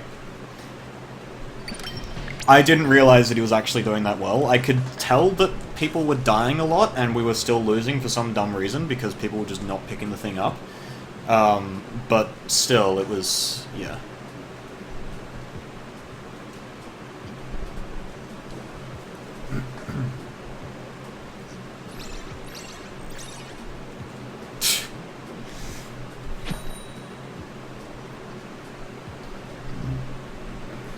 Again, I don't really want people talking about pots in my chat. The guy really doesn't need more attention.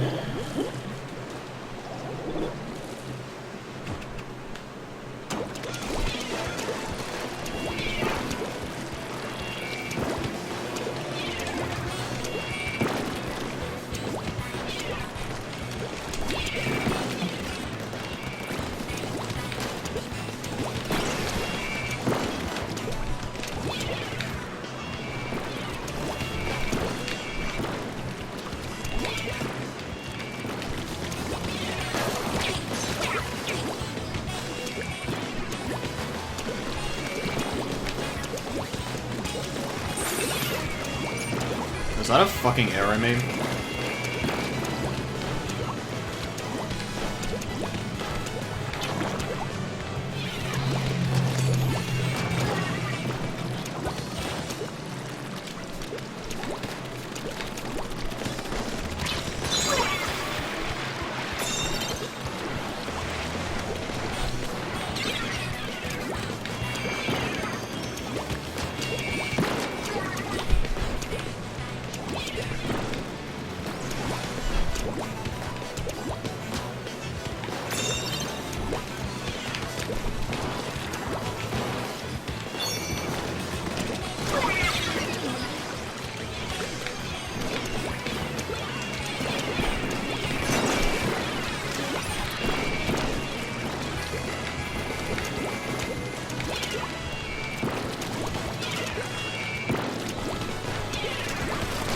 Oh my gosh.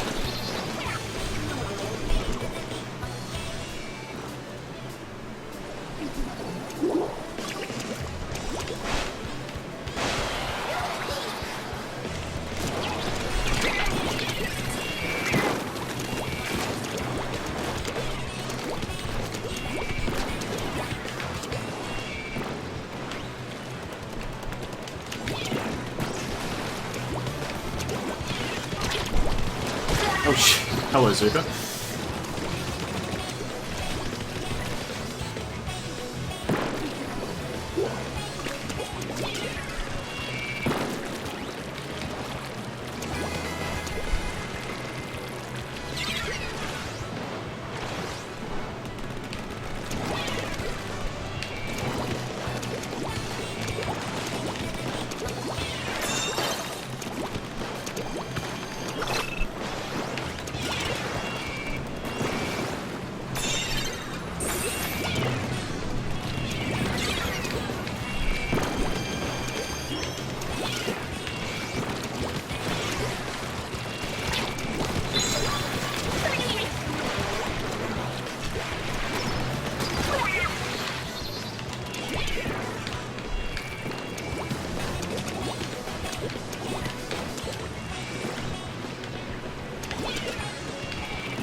Oh shit.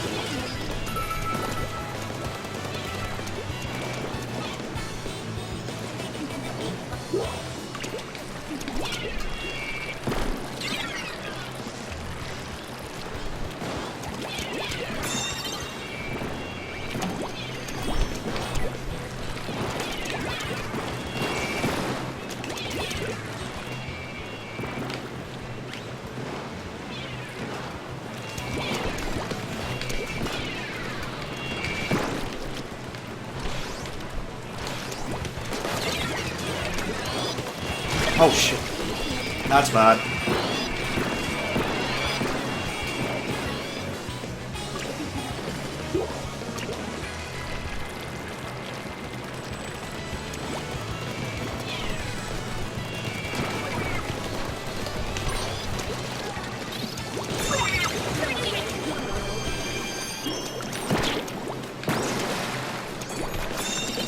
Alright.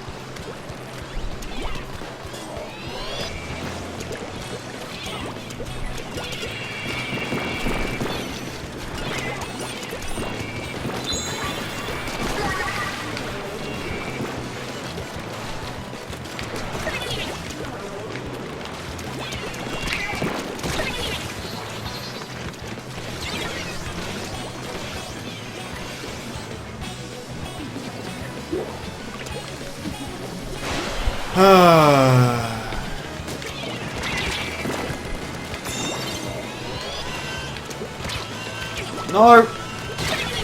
Fuck me, I didn't charge it enough and I actually hit the guy too.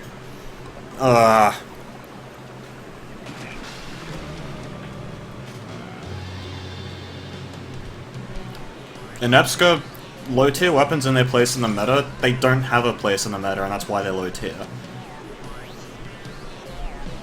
Like, okay, the whole, like, oh, any weapon is good in the right hands mentality is part of the reason why people, like, use stupid weapons all the time. Also, can I just... Why do I keep throwing games like that? Oh my gosh. That was terrible. Like, I was in a good position when we were pushing, it just, like, I wasn't quite doing enough to stop the push, and then I fucked up and died to the Forge, who was missing half his shots. All I needed to do was just fucking turn around and shoot him, because I knew he wasn't going to kill me, and then I just, like, killed myself. And then we lost. Like, that was the push. And then, what's it called? Like, at the when we were about to defend the push, like, I jumped onto the platform and sort of missed. And that's why we lost, because I couldn't, like, stop the Rainmaker.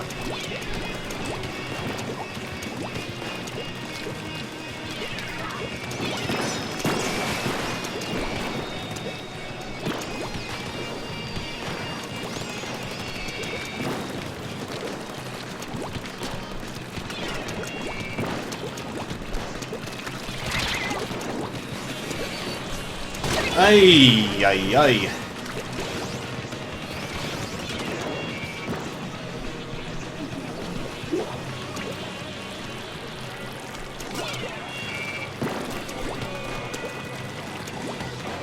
I mean, there's exploring new weapons and there's using aerospray. These are two very, very different things.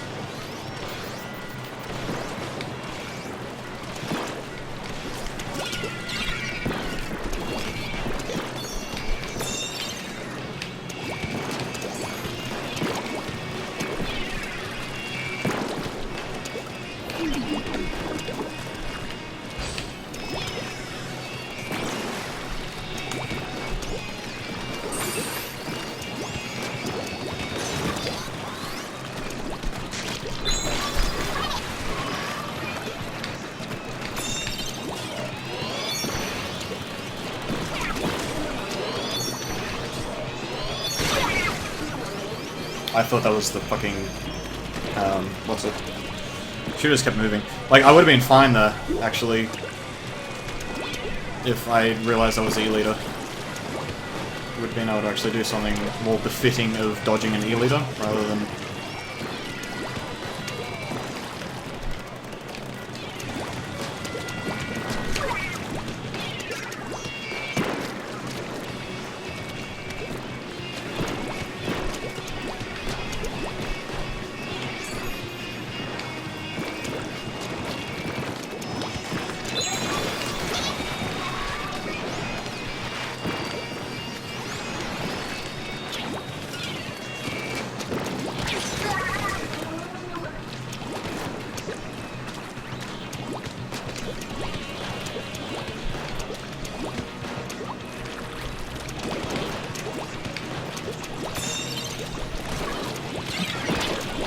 Holy fuck, he's right. Okay. And that is how you use E-leader. Holy shit.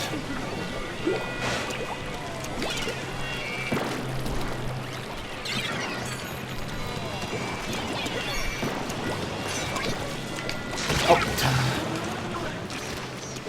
That time I actually was a bit late on the Kraken, but still, I saw him and I reacted, but I was already dead, so it didn't matter.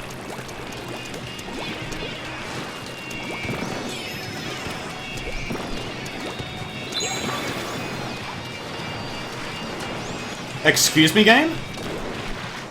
What the fuck was that? Like, what the fuck was that?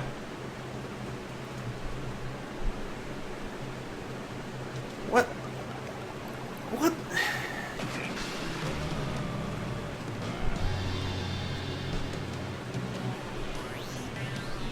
Rocket didn't prove the MG is good. Rocket proved that Rocket is good.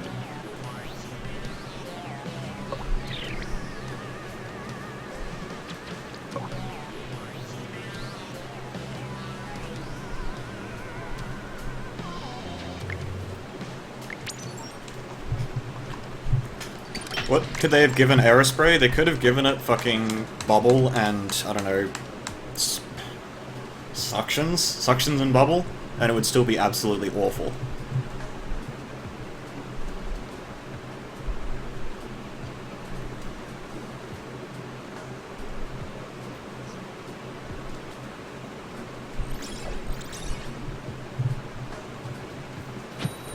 Like, okay, you guys need to understand, when someone good uses a weapon, that doesn't make the weapon good, it just means that when they're using it, it's not awful.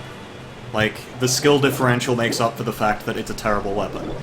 This is why Dude can go into solo queue and use the Splush and go like 12 and 0, but other people can't because they aren't Dude.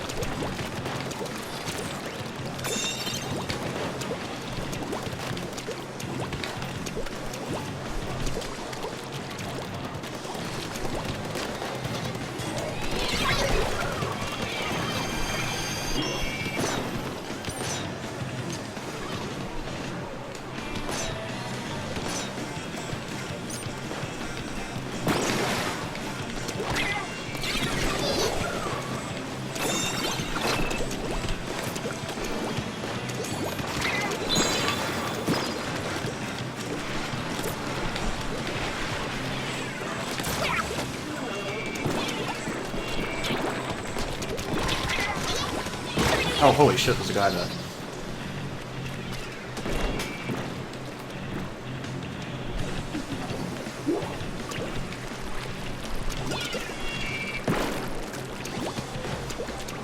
Like, if you have a general understanding of how to be good at Splatoon, then you can do well with any weapon. The problem is that some weapons you will do better with because they are better weapons. That's why we have things like tier lists. Oh, gosh, there's a guy there.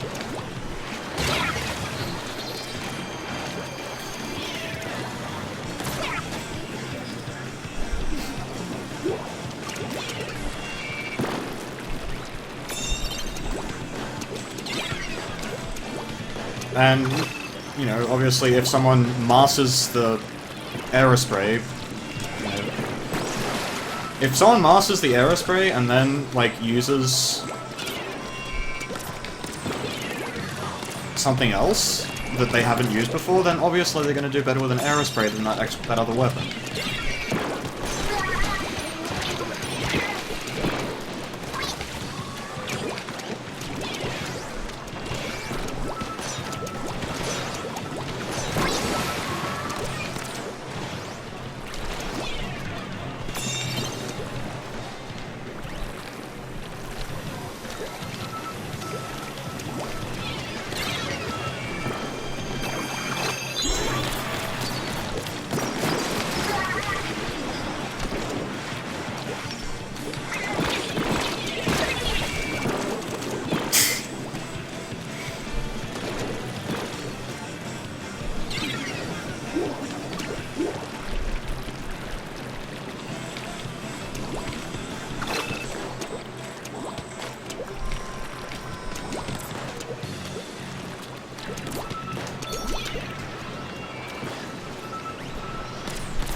Whee!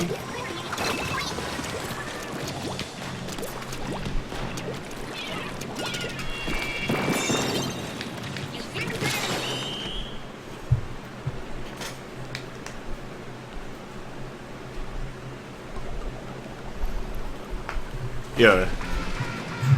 Like,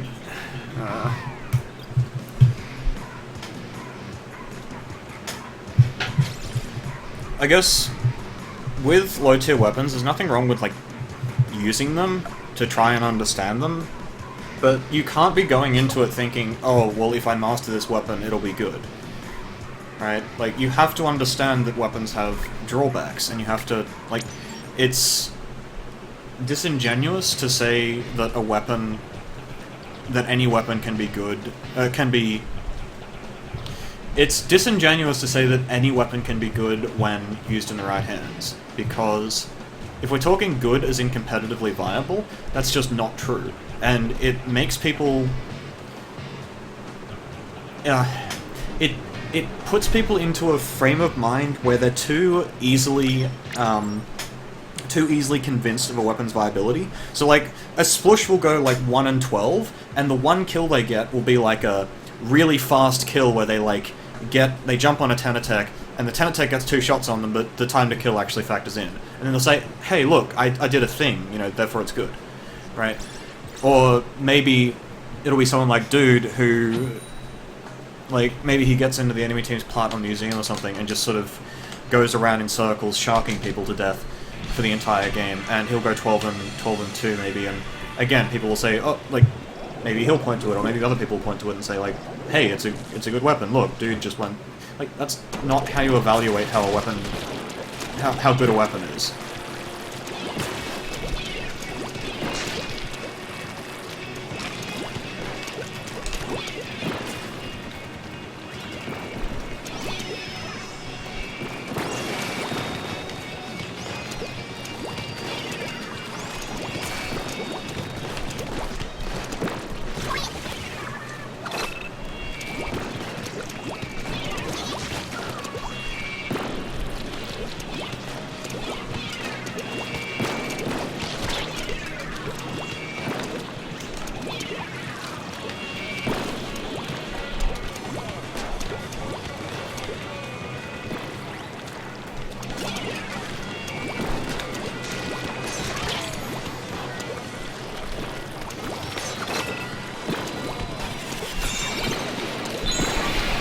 Hello?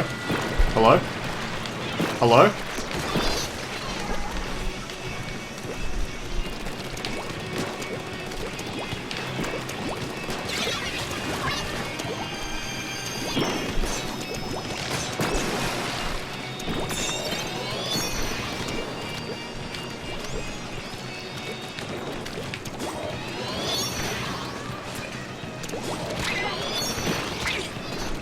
Oh my gosh, they're all here.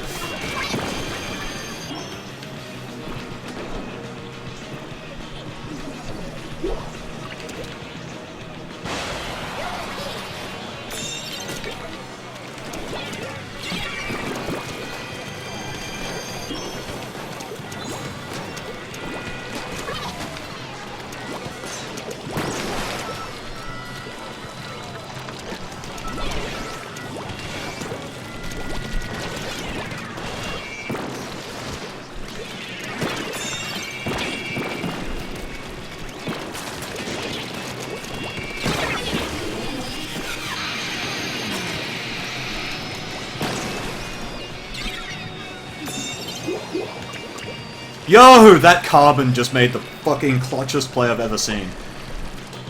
They were trying to jump off with it, and the carbon jumped off and killed them in midair.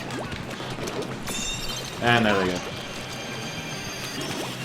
Yo, that was actually fucking sick.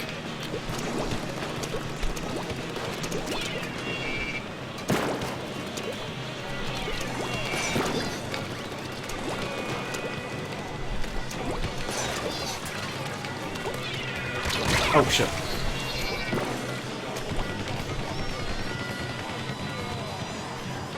Chomps on the loose, unfortunately, while that is true, people think it's true of every weapon and not just the weapons that are actually niche.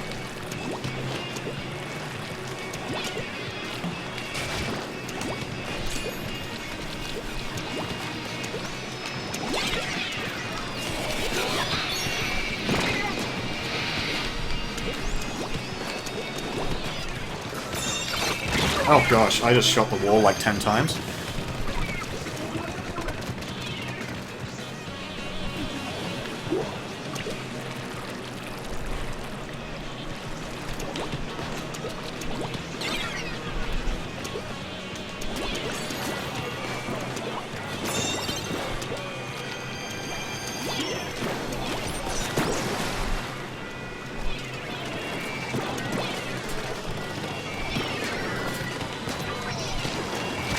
Oh, shit.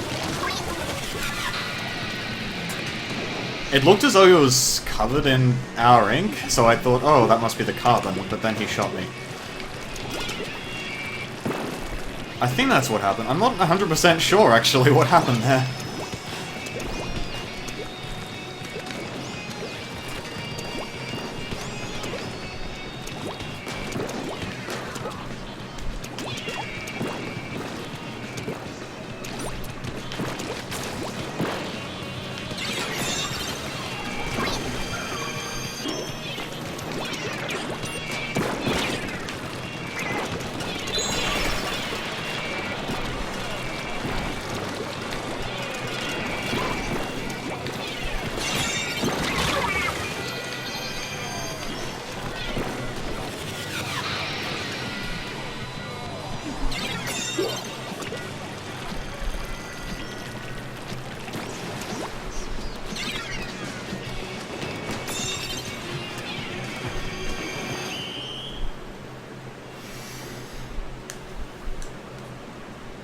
Oh, what?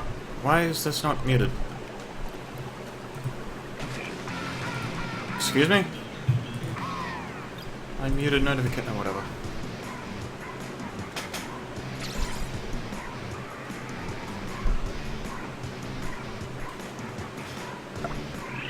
A chicken that wouldn't... But that's not inaccurate. It's partly because he just has mastered Yoshi to the point where he's transcended the tier list. Sort of. But it's also because, yeah, people don't really have any good Yoshi practice. Like, people understand the Tenatech. The problem is, though, in fighting games, each individual matchup has a lot different about it.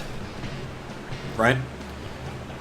So, when you play against a Yoshi, you're playing against something completely different to, like, a Falco, or a Fox, or a Sheik, or a Marth, or a fucking Jigglypuff, or an Ice Climbers, or whatever, right?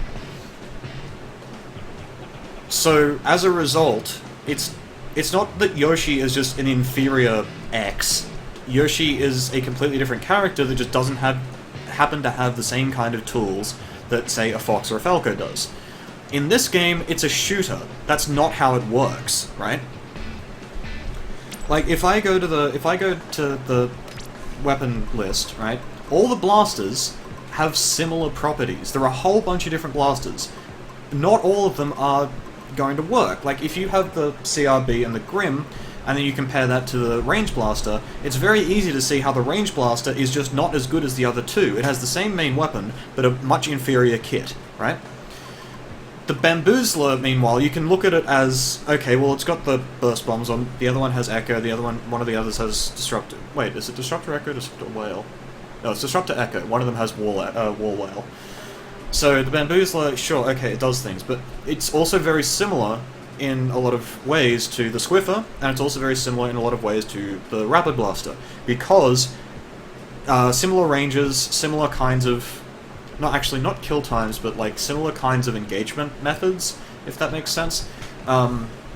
Lots of things are similar between the Bamboozler and other weapons, and as a result you can draw direct comparisons as opposed to just looking at what kind of matchups the weapon has. Like, you can still do the matchup-based thing that tier lists in fighting games are based on, but in this case you definitely have a case of some weapons just being directly superior, right? Yes, tier lists exist in fighting games and shooters. Actually, they don't really exist in shooters normally. This is more like... tier lists in shooters generally don't exist. It's more like which weapons are just best, right? If you go to COD 4, for example, the MP5 and the AK-74 are both very similar, but then the other SMGs are much worse, because they do more or less the same thing as the other two, except they don't do as much damage, or they don't have the same kind of range, or whatever. As a result, you will only see MP5s and AK-74 used in the SMG class. There are differences with the AK-47 and the M4. Actually, no, the M4 isn't even used, it's just the AK. And as a result, you'll generally see only those three weapons, usually the two AKs. Because I think people are just more used to the AK's iron sights or something, and I'm talking pro mod here, by the way.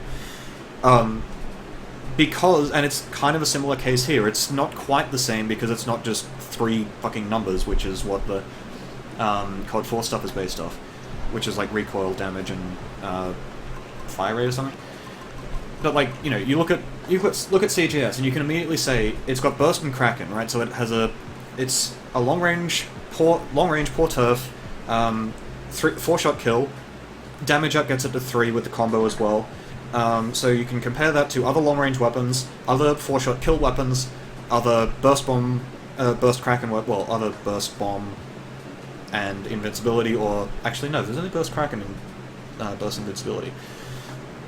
Other kits that have similar subs and specials, right? You look at the Zinc. The Zinc is similar. You can compare it to the Tenatech because of the range. You can compare it to the Trisulcher because of the kit. You can compare it to other minis because obviously they're minis. You can compare it to a whole bunch of different things, and you can actually make direct comparisons. Fighting games don't do that unless it's like fucking Ryu and Ken in Street Fighter 2 or some shit, right? So that is why tier lists are completely different in shooters compared to fighting games. So looking at it through the lens of Smash Brothers is very, very... it's a decent starting point to understand the point of a tier list, but that's as far as that will get you. And so just, yeah, consider that next time you're looking at it from that perspective. Chicken, more or less, yes. Like, that's a decent way of looking at it. Like, it's more like, yeah, the difference between clone characters in Smash Bros. As opposed to the difference between all characters. Like, and again, like, you don't really compare characters like Marth to characters like Fox because they're very different. And just like that, you also don't compare, like, the Aerospray to the E-Leader. Oh, holy shit, he's right there. I thought he backed off, but he, like, juked me. And a Hydra shot some people.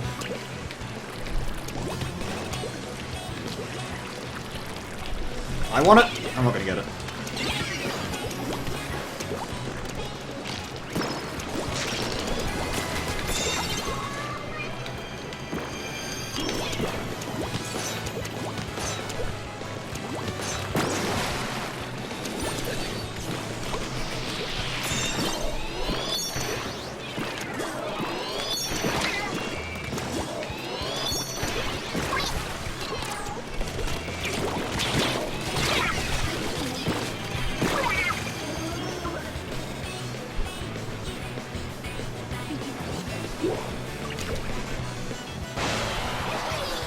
And nobody's picking it up.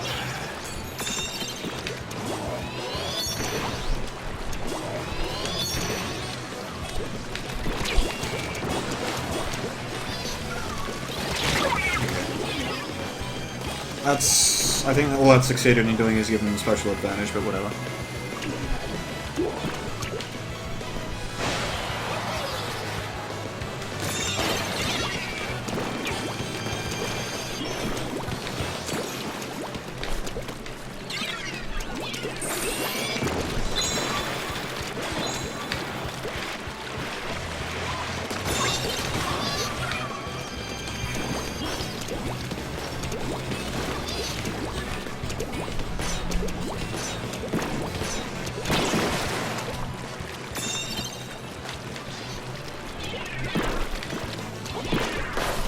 Oh my gosh, get up the fucking wall!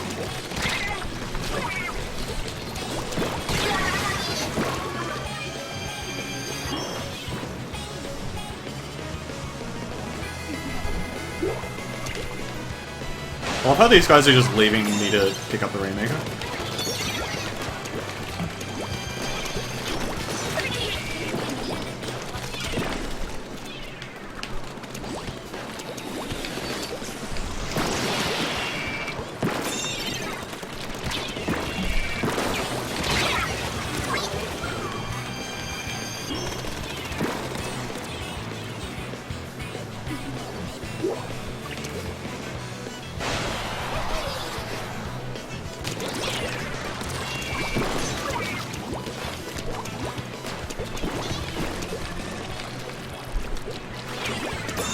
Oh my...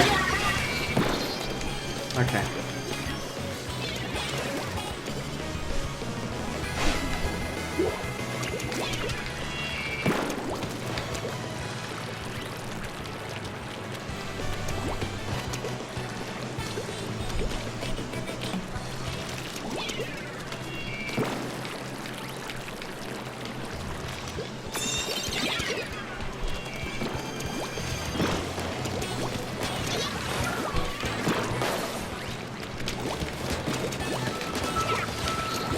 Oh gosh!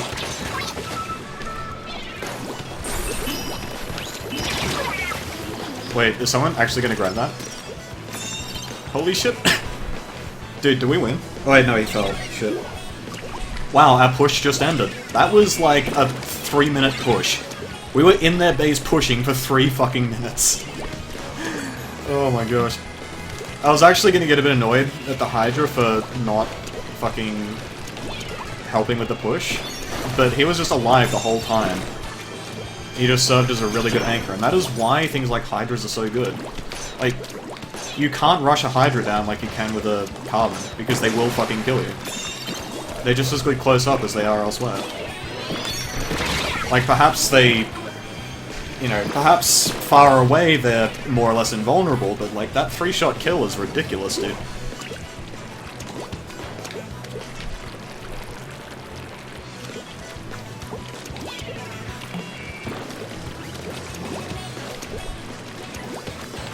Like, it can actually operate on the front line, whereas the Elite is sort of...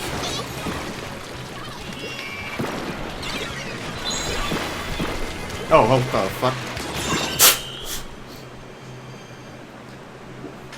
I just sort of juked myself there. Oh dear.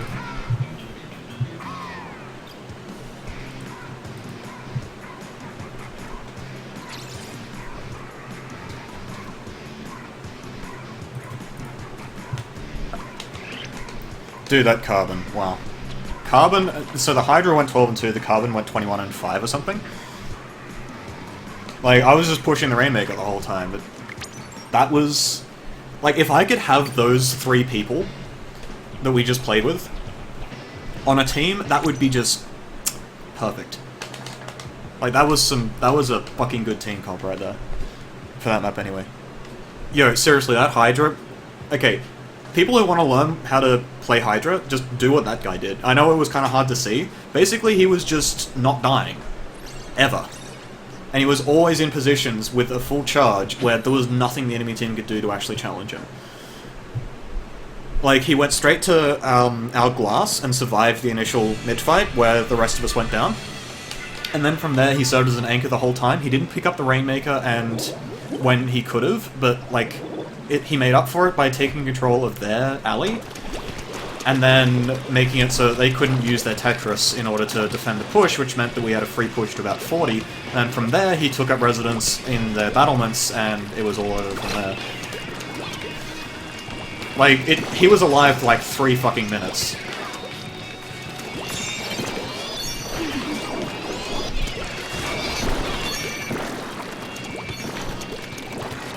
Ah!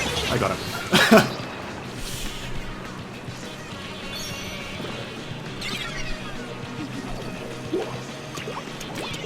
Oh, sometimes they do. Akuma in Street Fighter 2 was designed to be overpowered.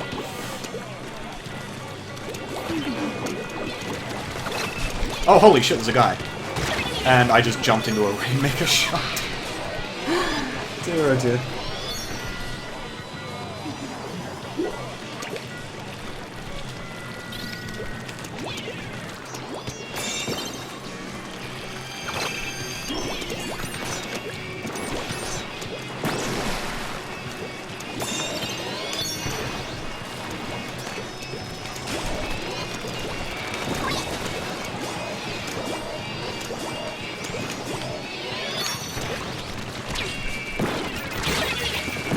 I was hoping he'd miss, but I was basically dead there because I didn't have a shot charged and he was already strafing me.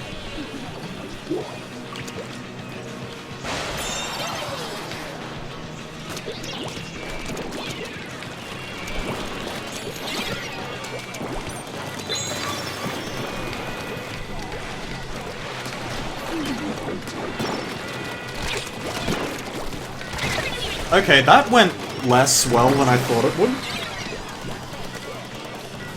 We got the lead at least, but yeah, I don't know what the hell just happened there.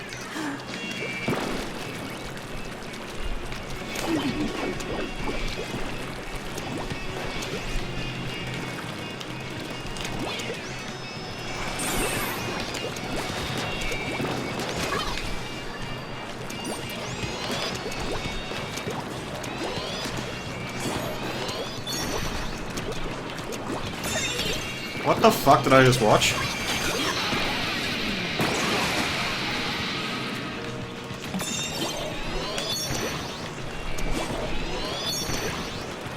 I'm gonna get shot here in a moment.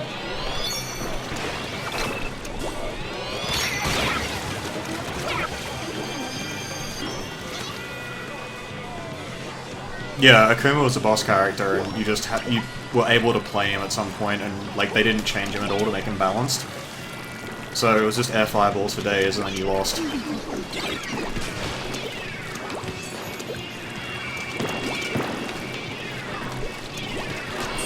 Oh, I again clicked the button and nothing happened. I need to stop doing that. Yeah, we have a problem.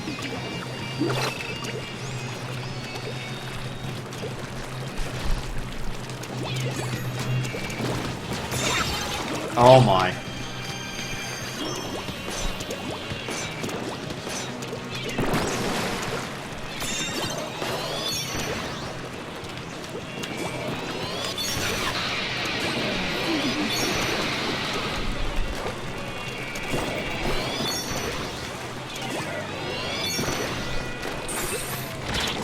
Hey.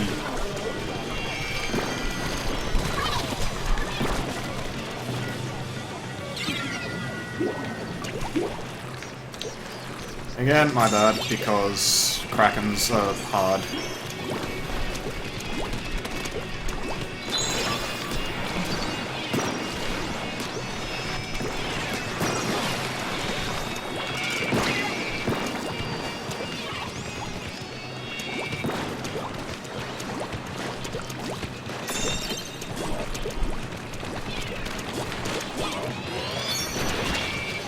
Oh, fucking suction, dude.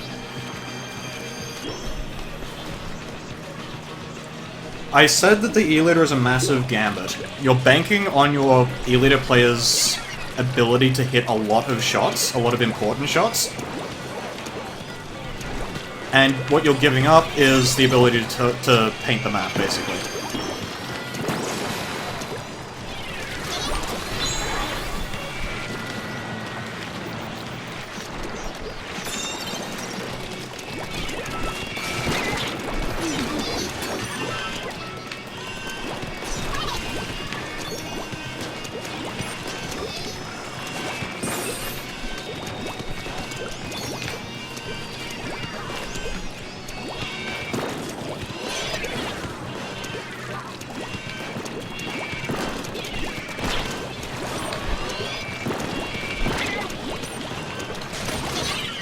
Fuck, we almost won that, dude.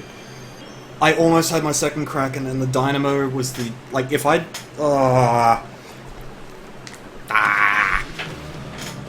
was almost a fucking sick comeback.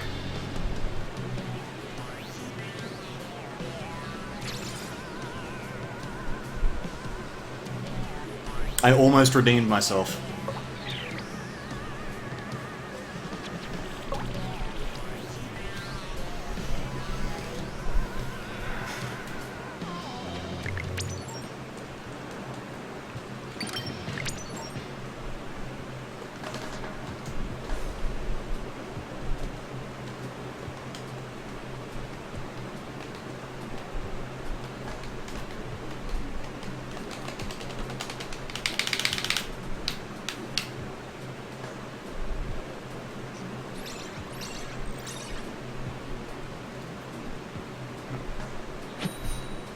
Sup, cat?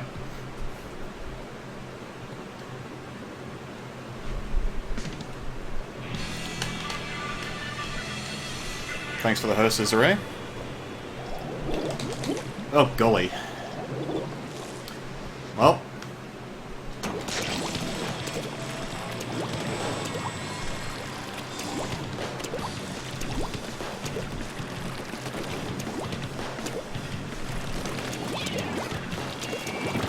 I'm so dead. Okay.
Oh my gosh.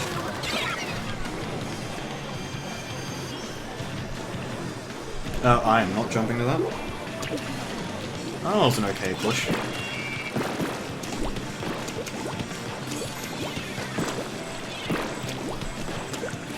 Hey!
Oh, we fucking lost, dude.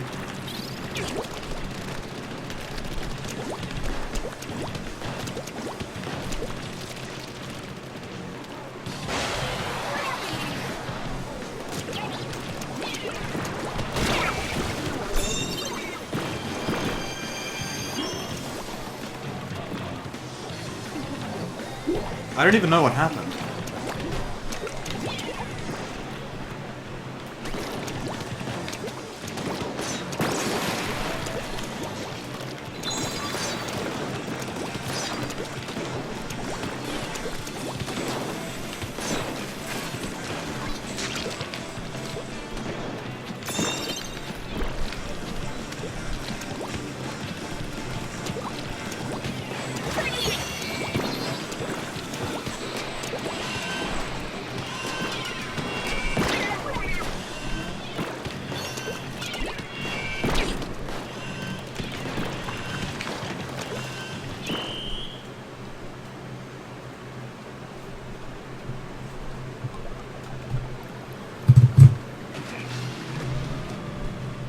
Like, I was out of position, but I just assumed that... Because, like, I had the heavy busy, the Hydra busy, like, he wasn't actually shooting my team. I don't even know who the fuck killed my team.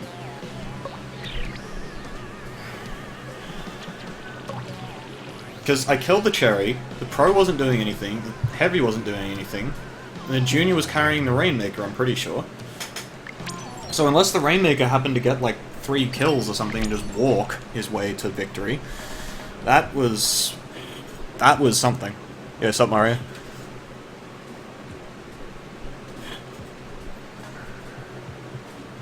The Junior was pretty laggy, but that shouldn't have mattered.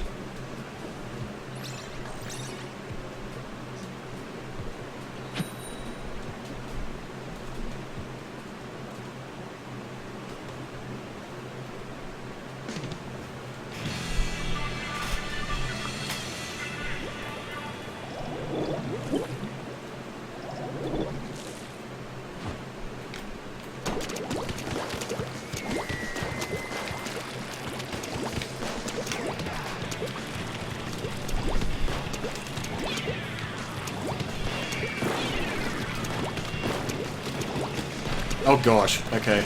They have that team comp.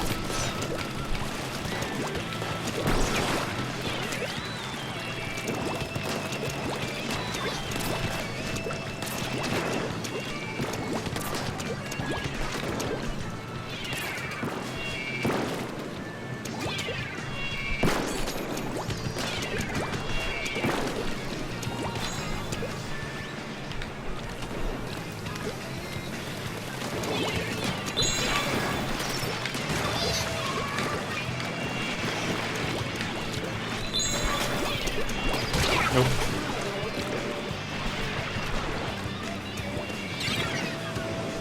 Team? Team? Team? Team? Team? Team? Team? Team? Oops.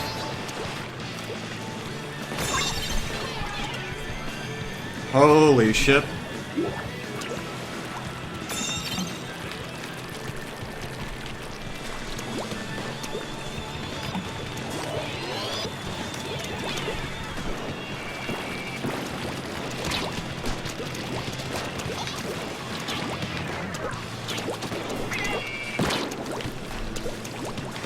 Oh, hello.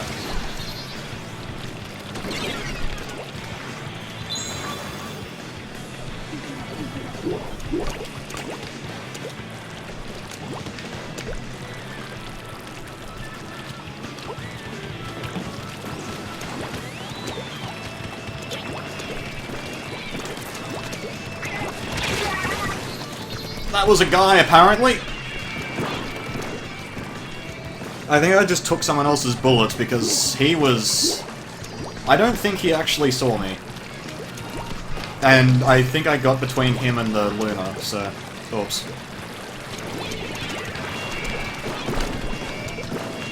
Oh boy.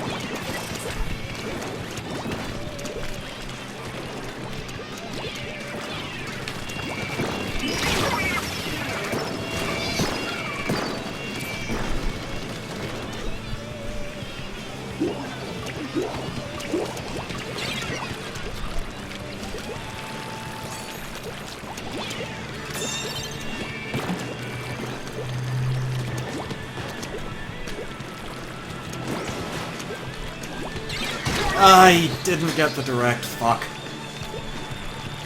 I shot early and sort of banked on getting an accurate shot, which is like, what, a 70% chance at that point?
Ay, fuck.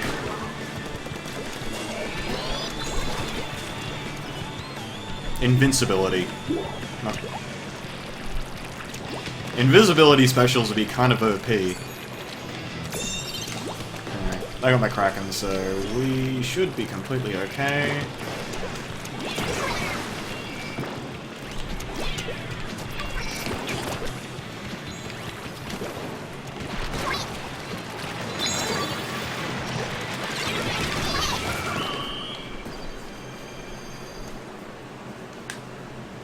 I meant disconnect at the end.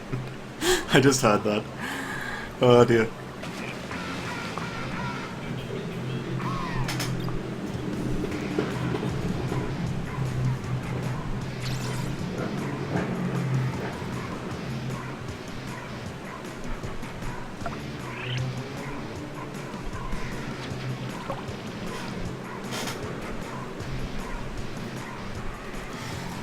I'm kind of getting sick of this build.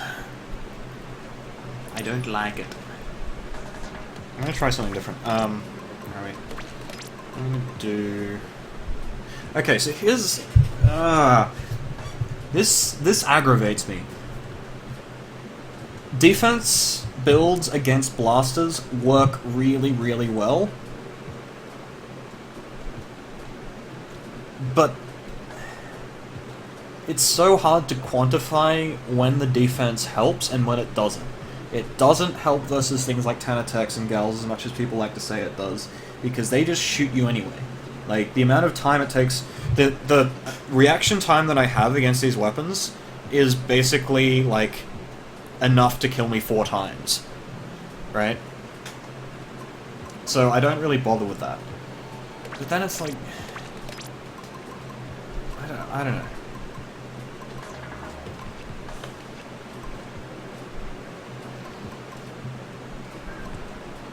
So I could go with Saver Ink Recovery. Excuse me. Which... I don't know, the duration is really good. I could go double duration, actually. In 1 swim. Because currently it's 2 swim, 2 special, 1 duration ink res. If I swap one of those swims over to to duration, that might be interesting.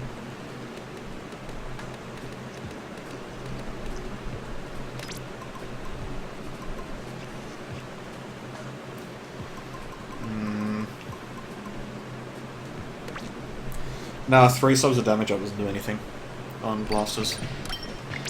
If you're gonna run damage up blaster, you need like a main or more. Or, well, more than a main, I should say. Like, it works, it helps, sort of. Particularly against like Tanatex that like damage up. Defense up, rather, but for the most part, if you run damage on a blaster, you're usually using it for either the combos or for the assists, and either way you need a lot more damage. Chomps, there's nothing wrong with people, like, saying things. I'm not... Like... I main this weapon, but I don't know everything about it. I know a lot about it, not everything. And... like, I'm working on that, but... I need to get better at that shot.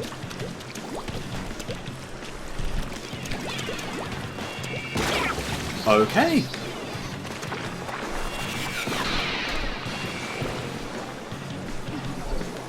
We have basically 0 turf. Wait, what do we even have? Oh gosh. We have an E-leader.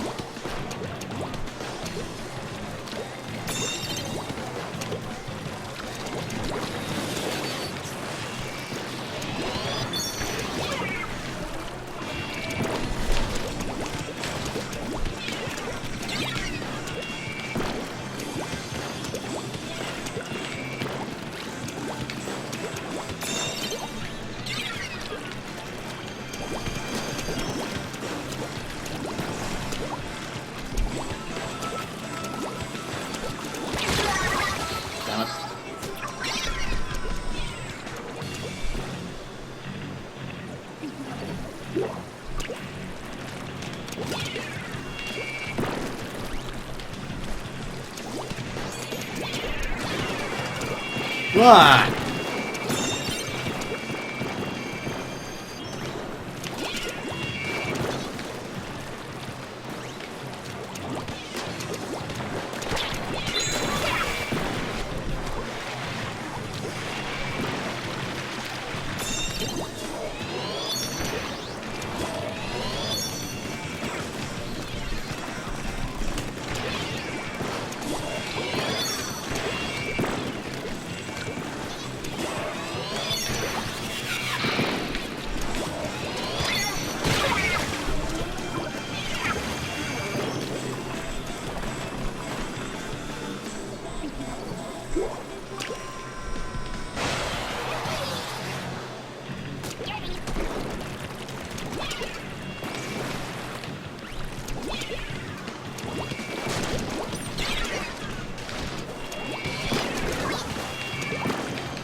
Wait, did the Elita seriously get that shot the same time I did? How come quick super jump is bad? It's not so much that it's terrible, like if you stack it a lot it does have some sort of gimmicky uses.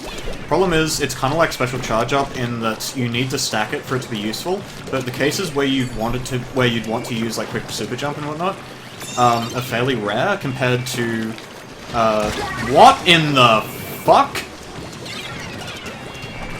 Okay, as I was saying, part of the power of stealth jump isn't just the fact that it's an invisible jump, it's also that the jump is slow. Like, the fact that it's slow means it's really hard to time it a lot of the time.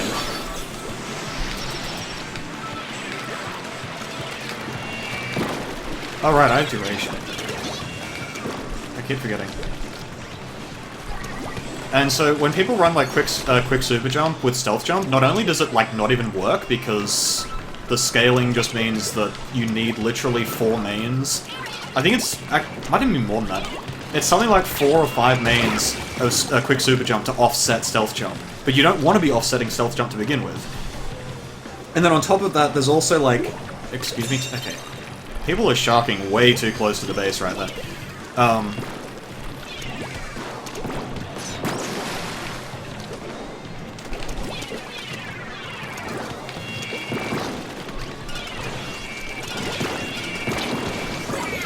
Oh my. Tink. Okay, good. We got a bomb rush on it. Oh boy.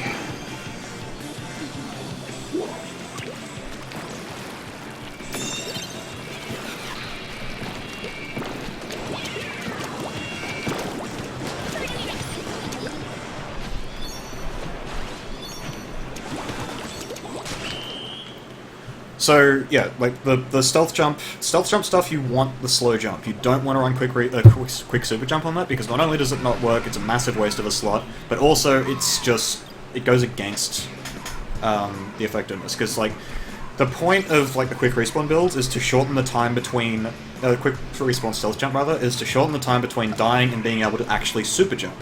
Because once you've done that, you're locked in, right? Whereas if you swap some of that out for a quick super jump, you can't actually chain stealth jumps quite as well.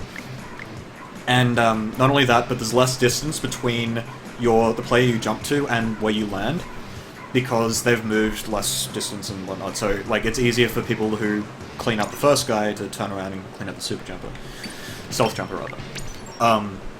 With quick super jump as well, it's like, yeah, it works, particularly if you stack it. Like, if you use a ton of quick super jump and, like, you know, use Dynamo or some shit, it's ridiculously stupid. Like, it's not actually overpowered, I don't think, but it is very weird to play against.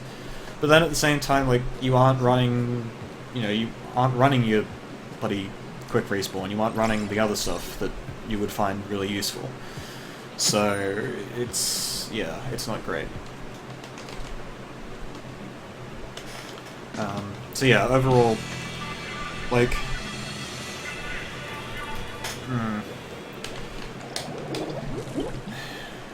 like it's still not terrible or anything. But yeah, it's not great. You'll find that a lot of the way you evaluate things in this game just comes down to opportunity cost, as opposed to things being outright bad.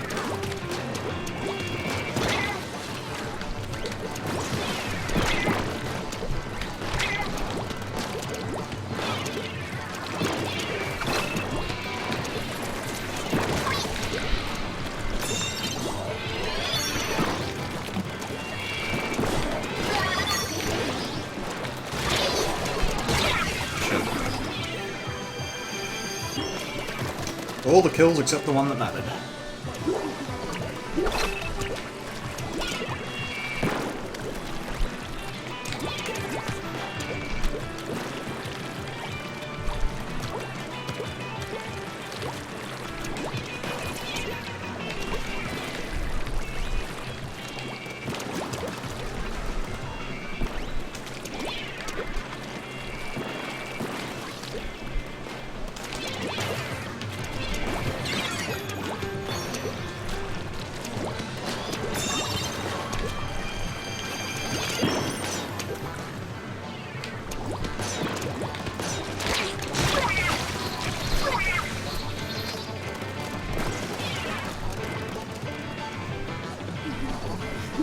Wait, where did that carbon actually come from? Or was he on the wall, maybe? Because there's like no trace of a carbon being through that area of the map.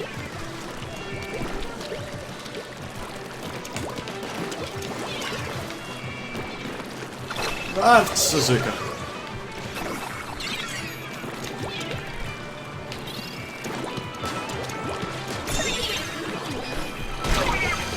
What?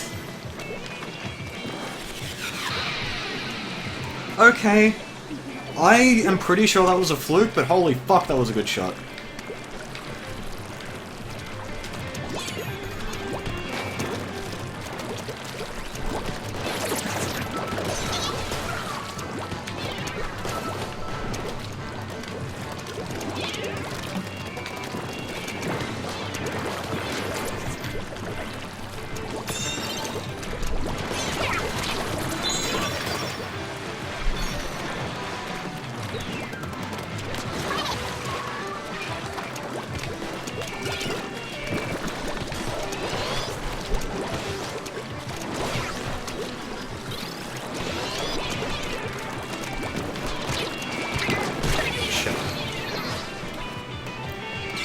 I got a bit confused there. The super jump was coming in. I thought I could get the insta kill.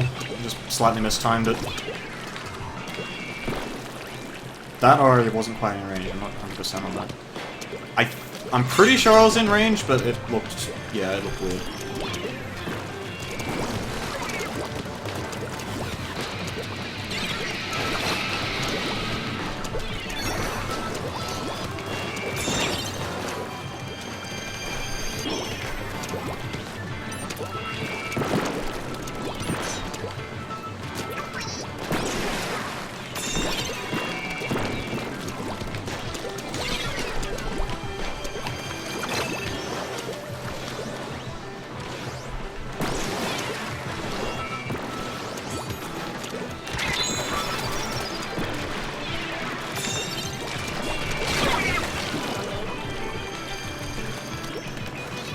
Actually, I keep forgetting I have duration, so I don't actually have to do suicide pushes with Kraken like that. I can wait a bit, and actually get some kills, and then go for the suicide play.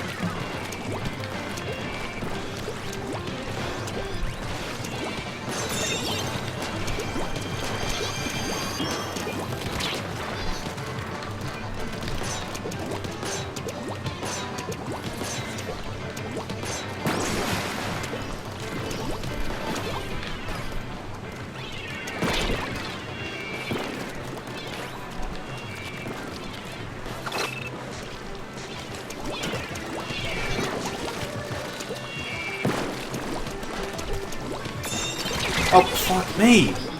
I keep clicking the button and nothing happens. Oh, is he camping it? He's camping it, but he's alone, so that's problematic. Actually, it's probably a good thing I didn't use my Kraken, though.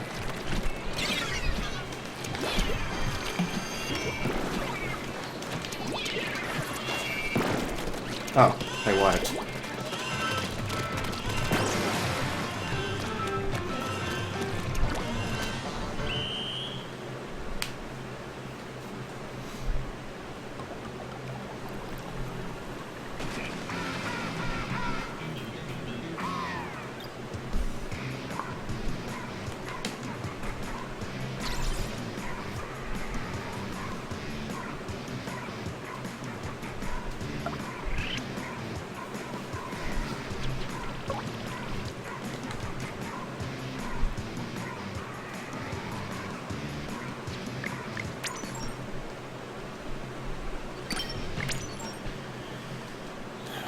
Athletic Gamer, that's a, that is something I'm working on. It's a work in progress.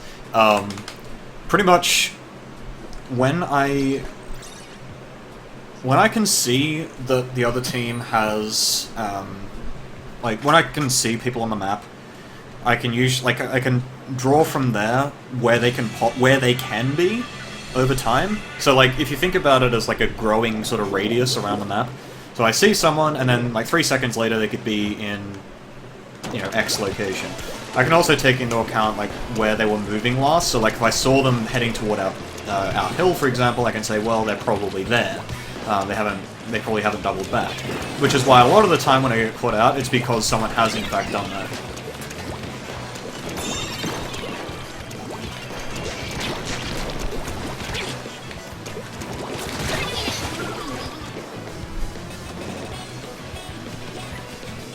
The 3 slots thing is gear editing. Partly because this is a new account, like, compared to...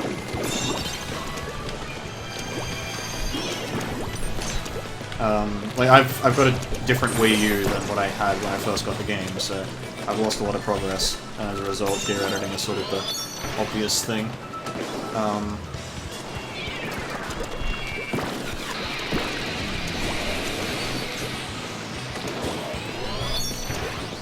Okay, well, we've got...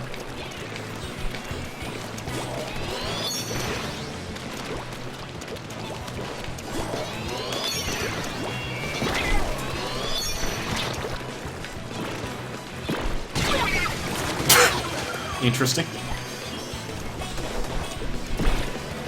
I can get most of the information I need from just looking at the map and just sort of generally knowing where my teammates are and what's likely to have happened. So...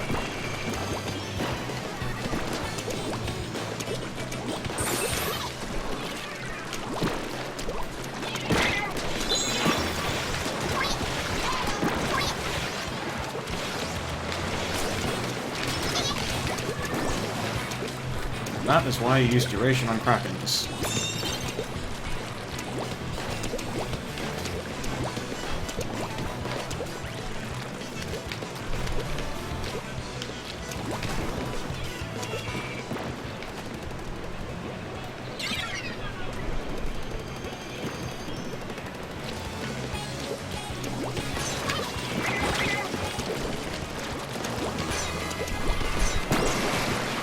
I am getting a phone call.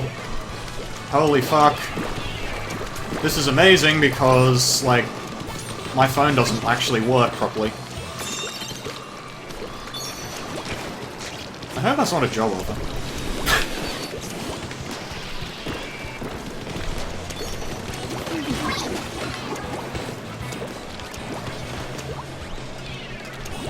Oh, fuck.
Golly.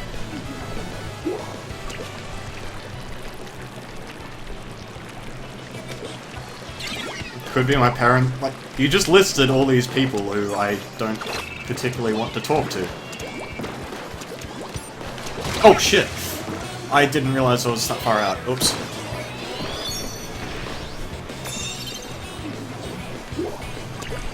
I will, however, check my phone in a moment.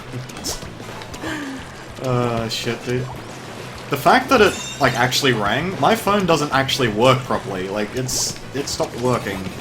And it has a heart attack whenever someone texts me or calls me.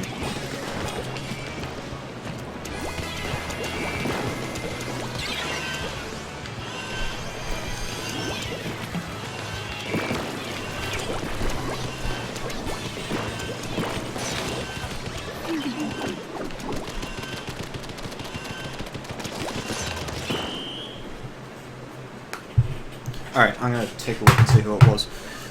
If it was my parents, I'm just gonna, like, not reply. Who the fuck is that?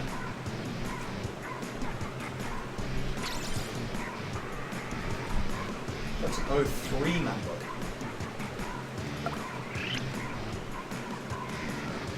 What the fuck is 03?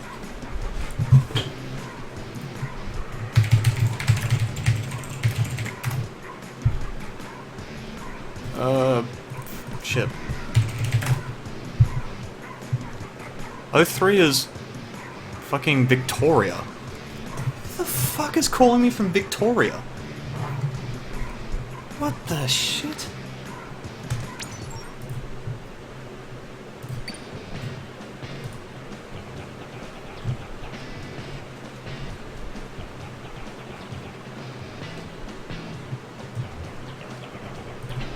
I'm actually...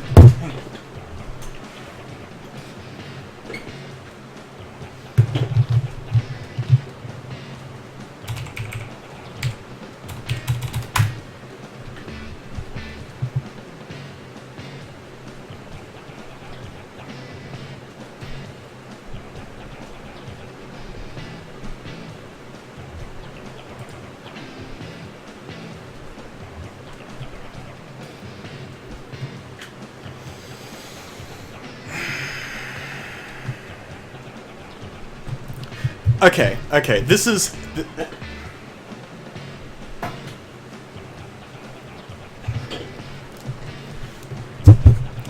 This actually is infuriating. The one time my phone actually works in the last, like, week, it's from a fucking cold calling research group. They're fucking telemarketers, and their fucking call got through.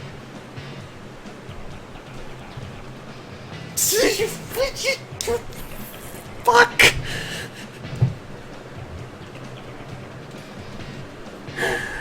My phone hasn't successfully taken a call, like, once in the last week.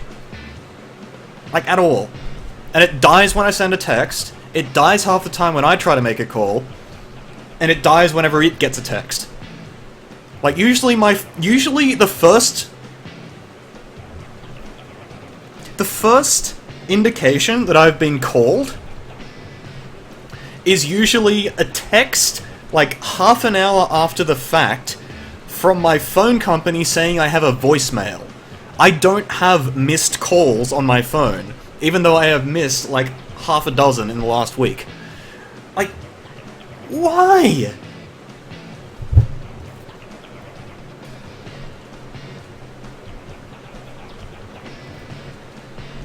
Oh my gosh. That is actually infuriating.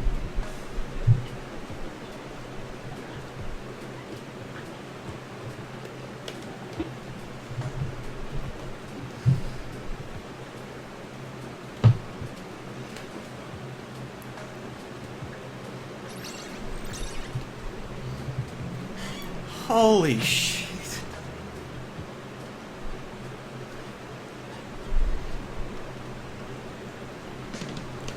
That's what I get for fucking putting my mobile phone on fucking job searching sites. Why do I do these things? I'm half expecting my emails already on the spam list as well.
Oh shit.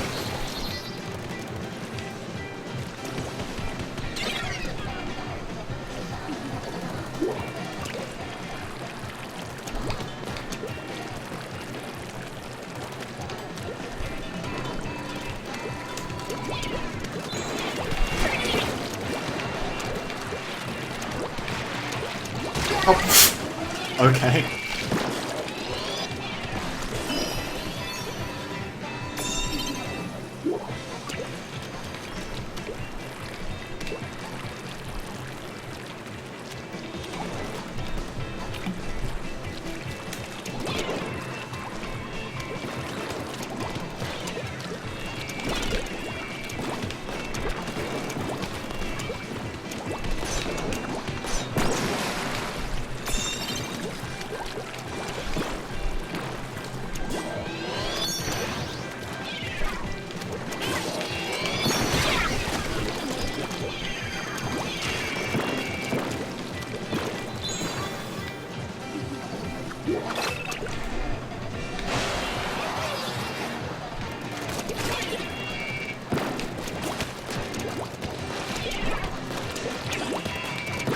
Oh shit.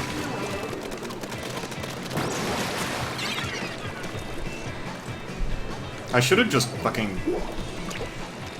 Like, that guy posed no threat to me whatsoever, so there was no reason for me to do that.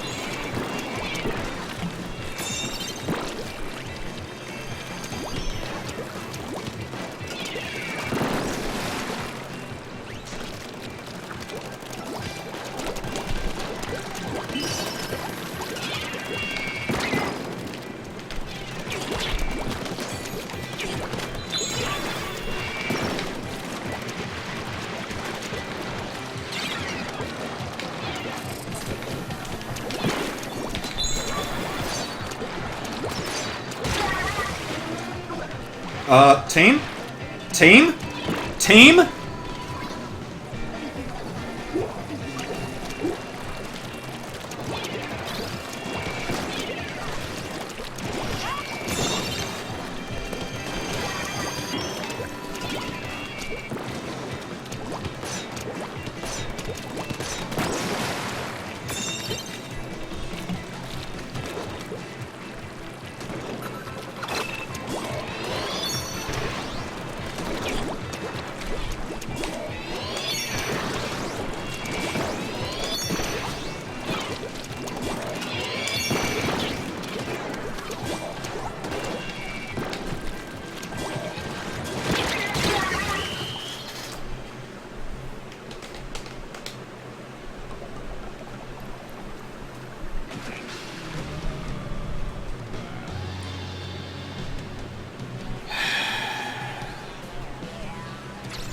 You guys didn't see what I saw on the gamepad just then.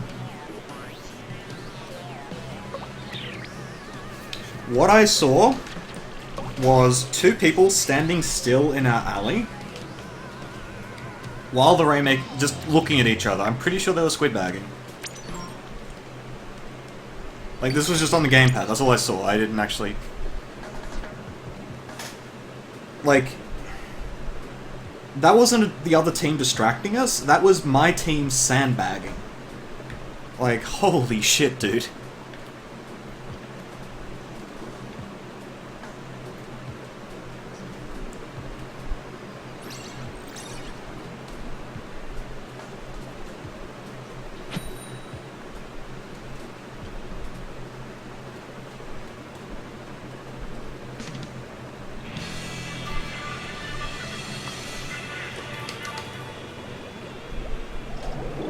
Holy shit, that was fucking... That was sandbagging to a degree I thought was impossible for S ranks. S plus ranks.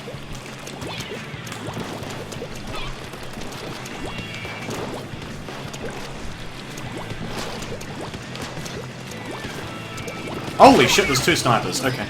Oh, that's a squiffer.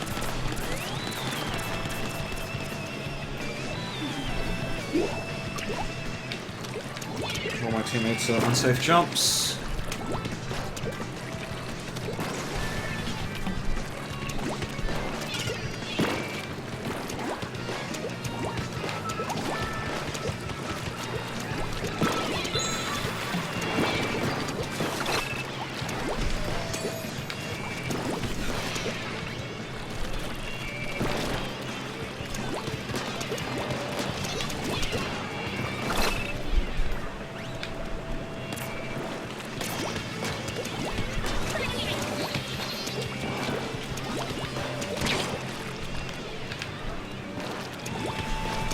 Holy shit!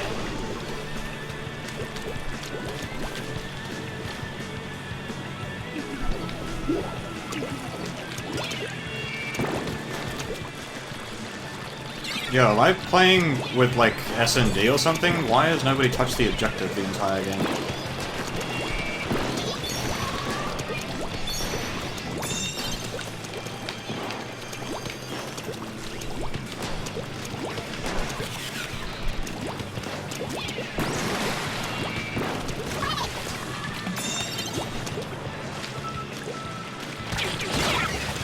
Okay.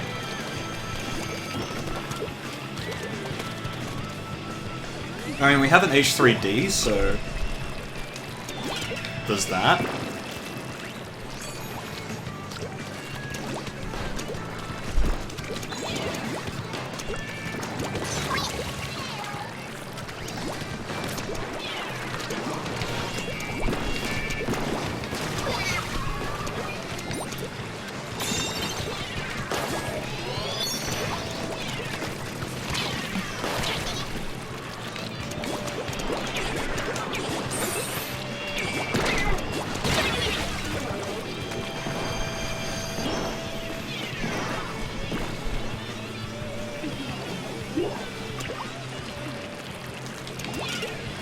Why?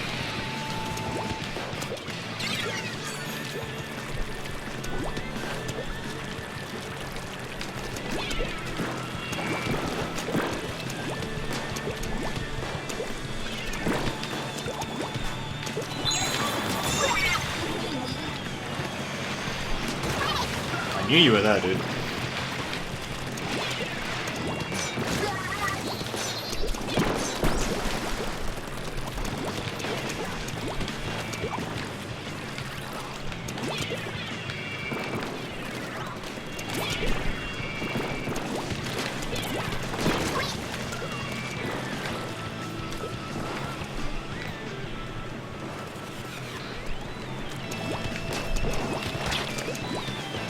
Wow.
Hey, shit. Alright, they're pushing. I'll let my Kraken, but... I don't even know what the fuck's going on. Do we have a disconnect? Yes, we do.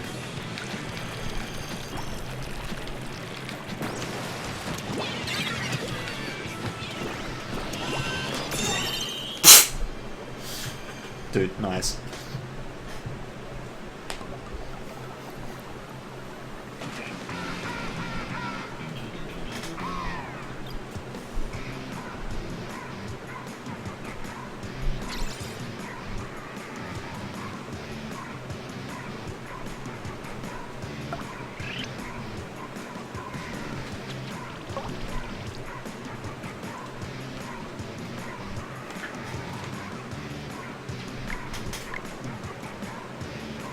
Athletic gamer, that's not really the right question to ask. The reason being that with, like, general tips aren't really a thing because I don't know what you're good at, and I don't know what you need work on. In order to get to S rank, you don't actually need to be that well-rounded of a player, so I can't just assume that you understand the game to a solid degree. Like, you know, I could tell you, you know, you should practice more and you should, you know, you should narrow your weapon selection, and yes, I say narrow, like as in use fewer weapons, and like pay attention to the objective more, pay attention to turfing more. Like I could say all these things, but I don't know what it actually applies to you, and I don't know how to actually say, like, I don't know what would actually help you.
I don't even know what that was. I sort of figured...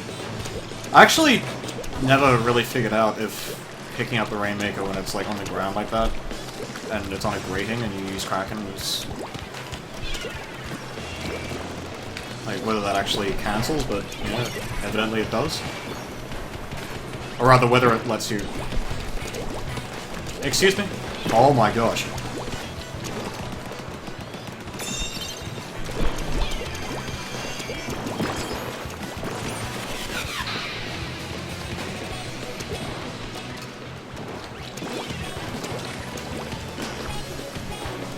Yeah, okay.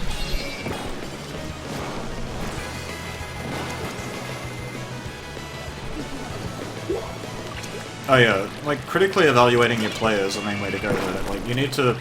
But in order to do that, you do kind of need some understanding of the game to begin with, and that's not always the easiest thing.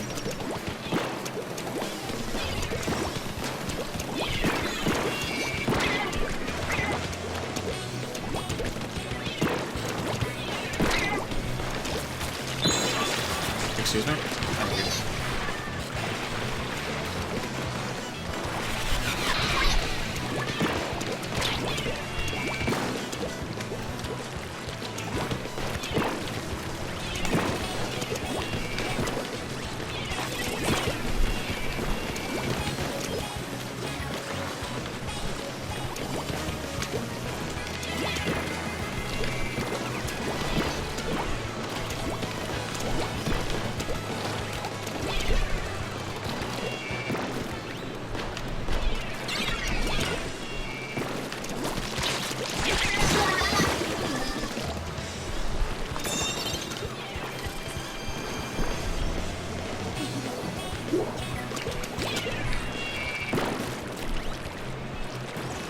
Technically, it's a massive laser.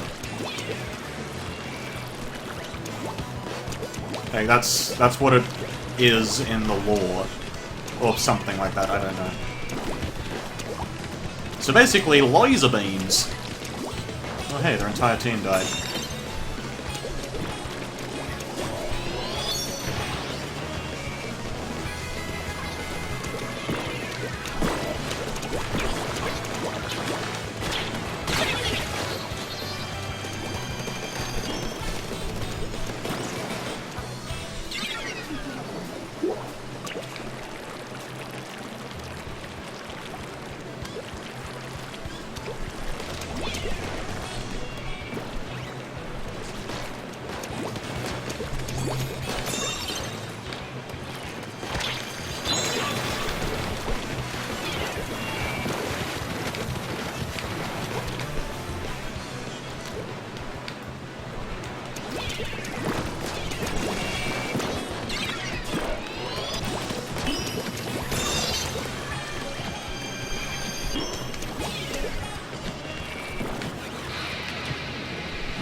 Does it really matter? These squids are technically immortal.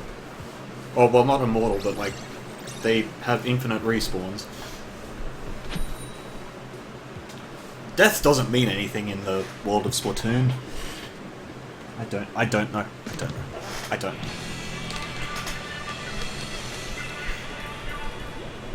I'm just waiting for people to get a hold of, like, the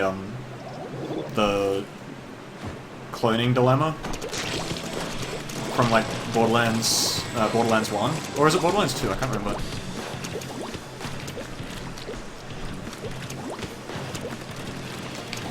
I'm not fighting that.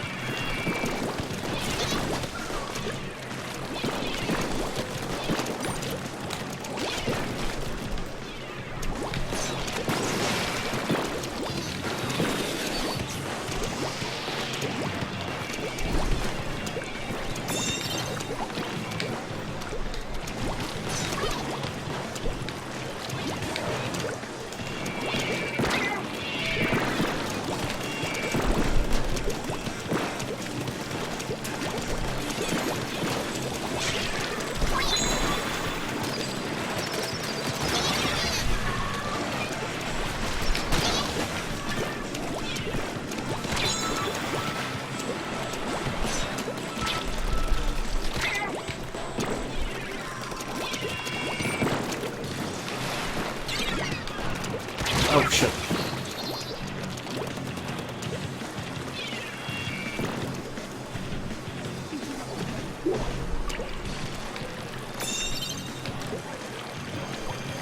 Do you think certain weapons hurt more than that? Well, I mean, presumably E-Liter hurts a fucklot.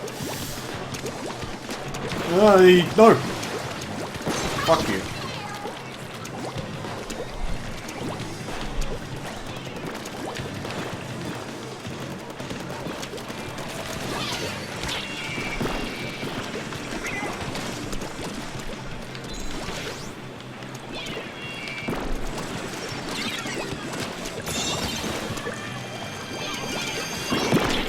Holy shit, that popped fast.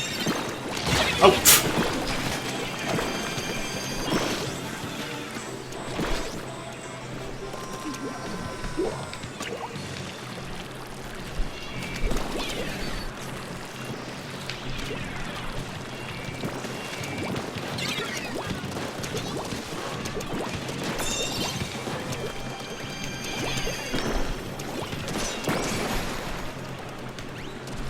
I am not fucking making this mistake, people.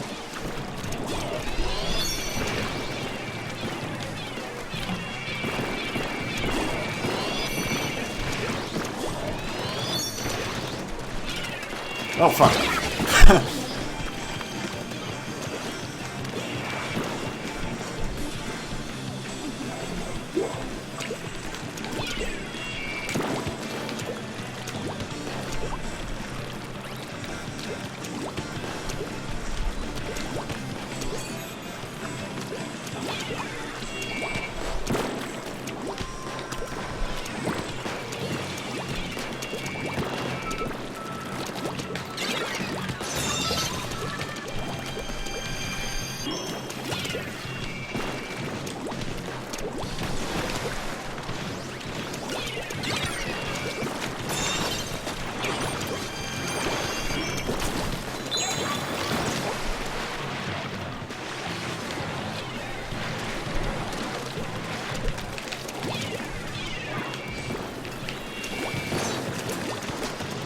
Oh shit.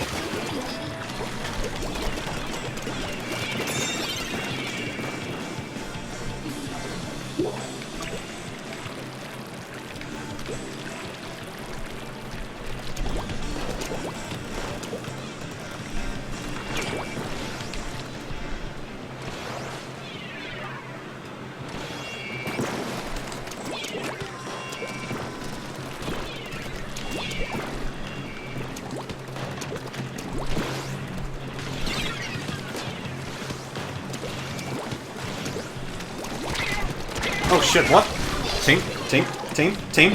Team. Oh my gosh, just fucking shoot the guy. Holy shit. It keeps fucking happening, dude.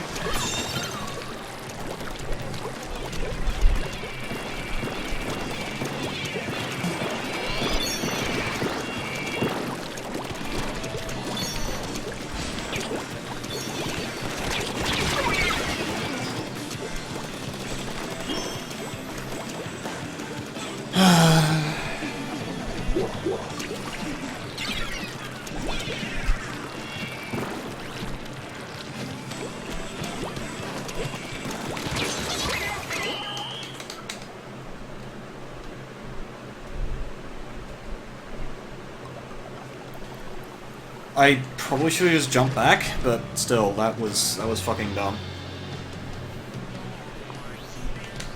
The sloshing machine couldn't actually kill the guy. Like, he was the one defending, and he couldn't do anything. So...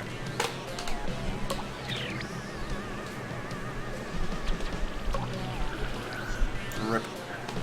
Alright, I think I'm done, guys. I need to have some food, because I'm really hungry. So, thanks for watching. Oh, shit.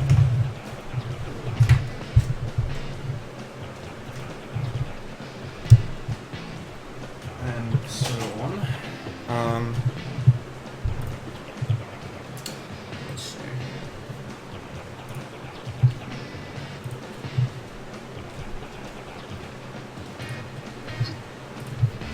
Alright. I don't think there's anyone. Let's see. Let us see who is the streaming. That is not... That's not Twitch, that's Reddit. Twitch Splatoon, there we go.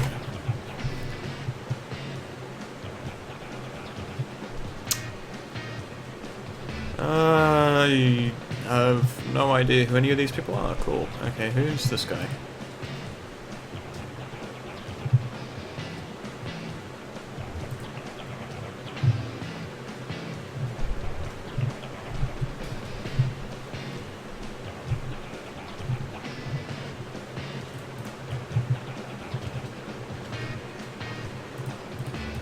Ah, whatever. Alright. Thanks for watching, friends. I guess I'll host this guy because why the fuck not? Actually, this guy's doing a 24-hour stream, so... There we go.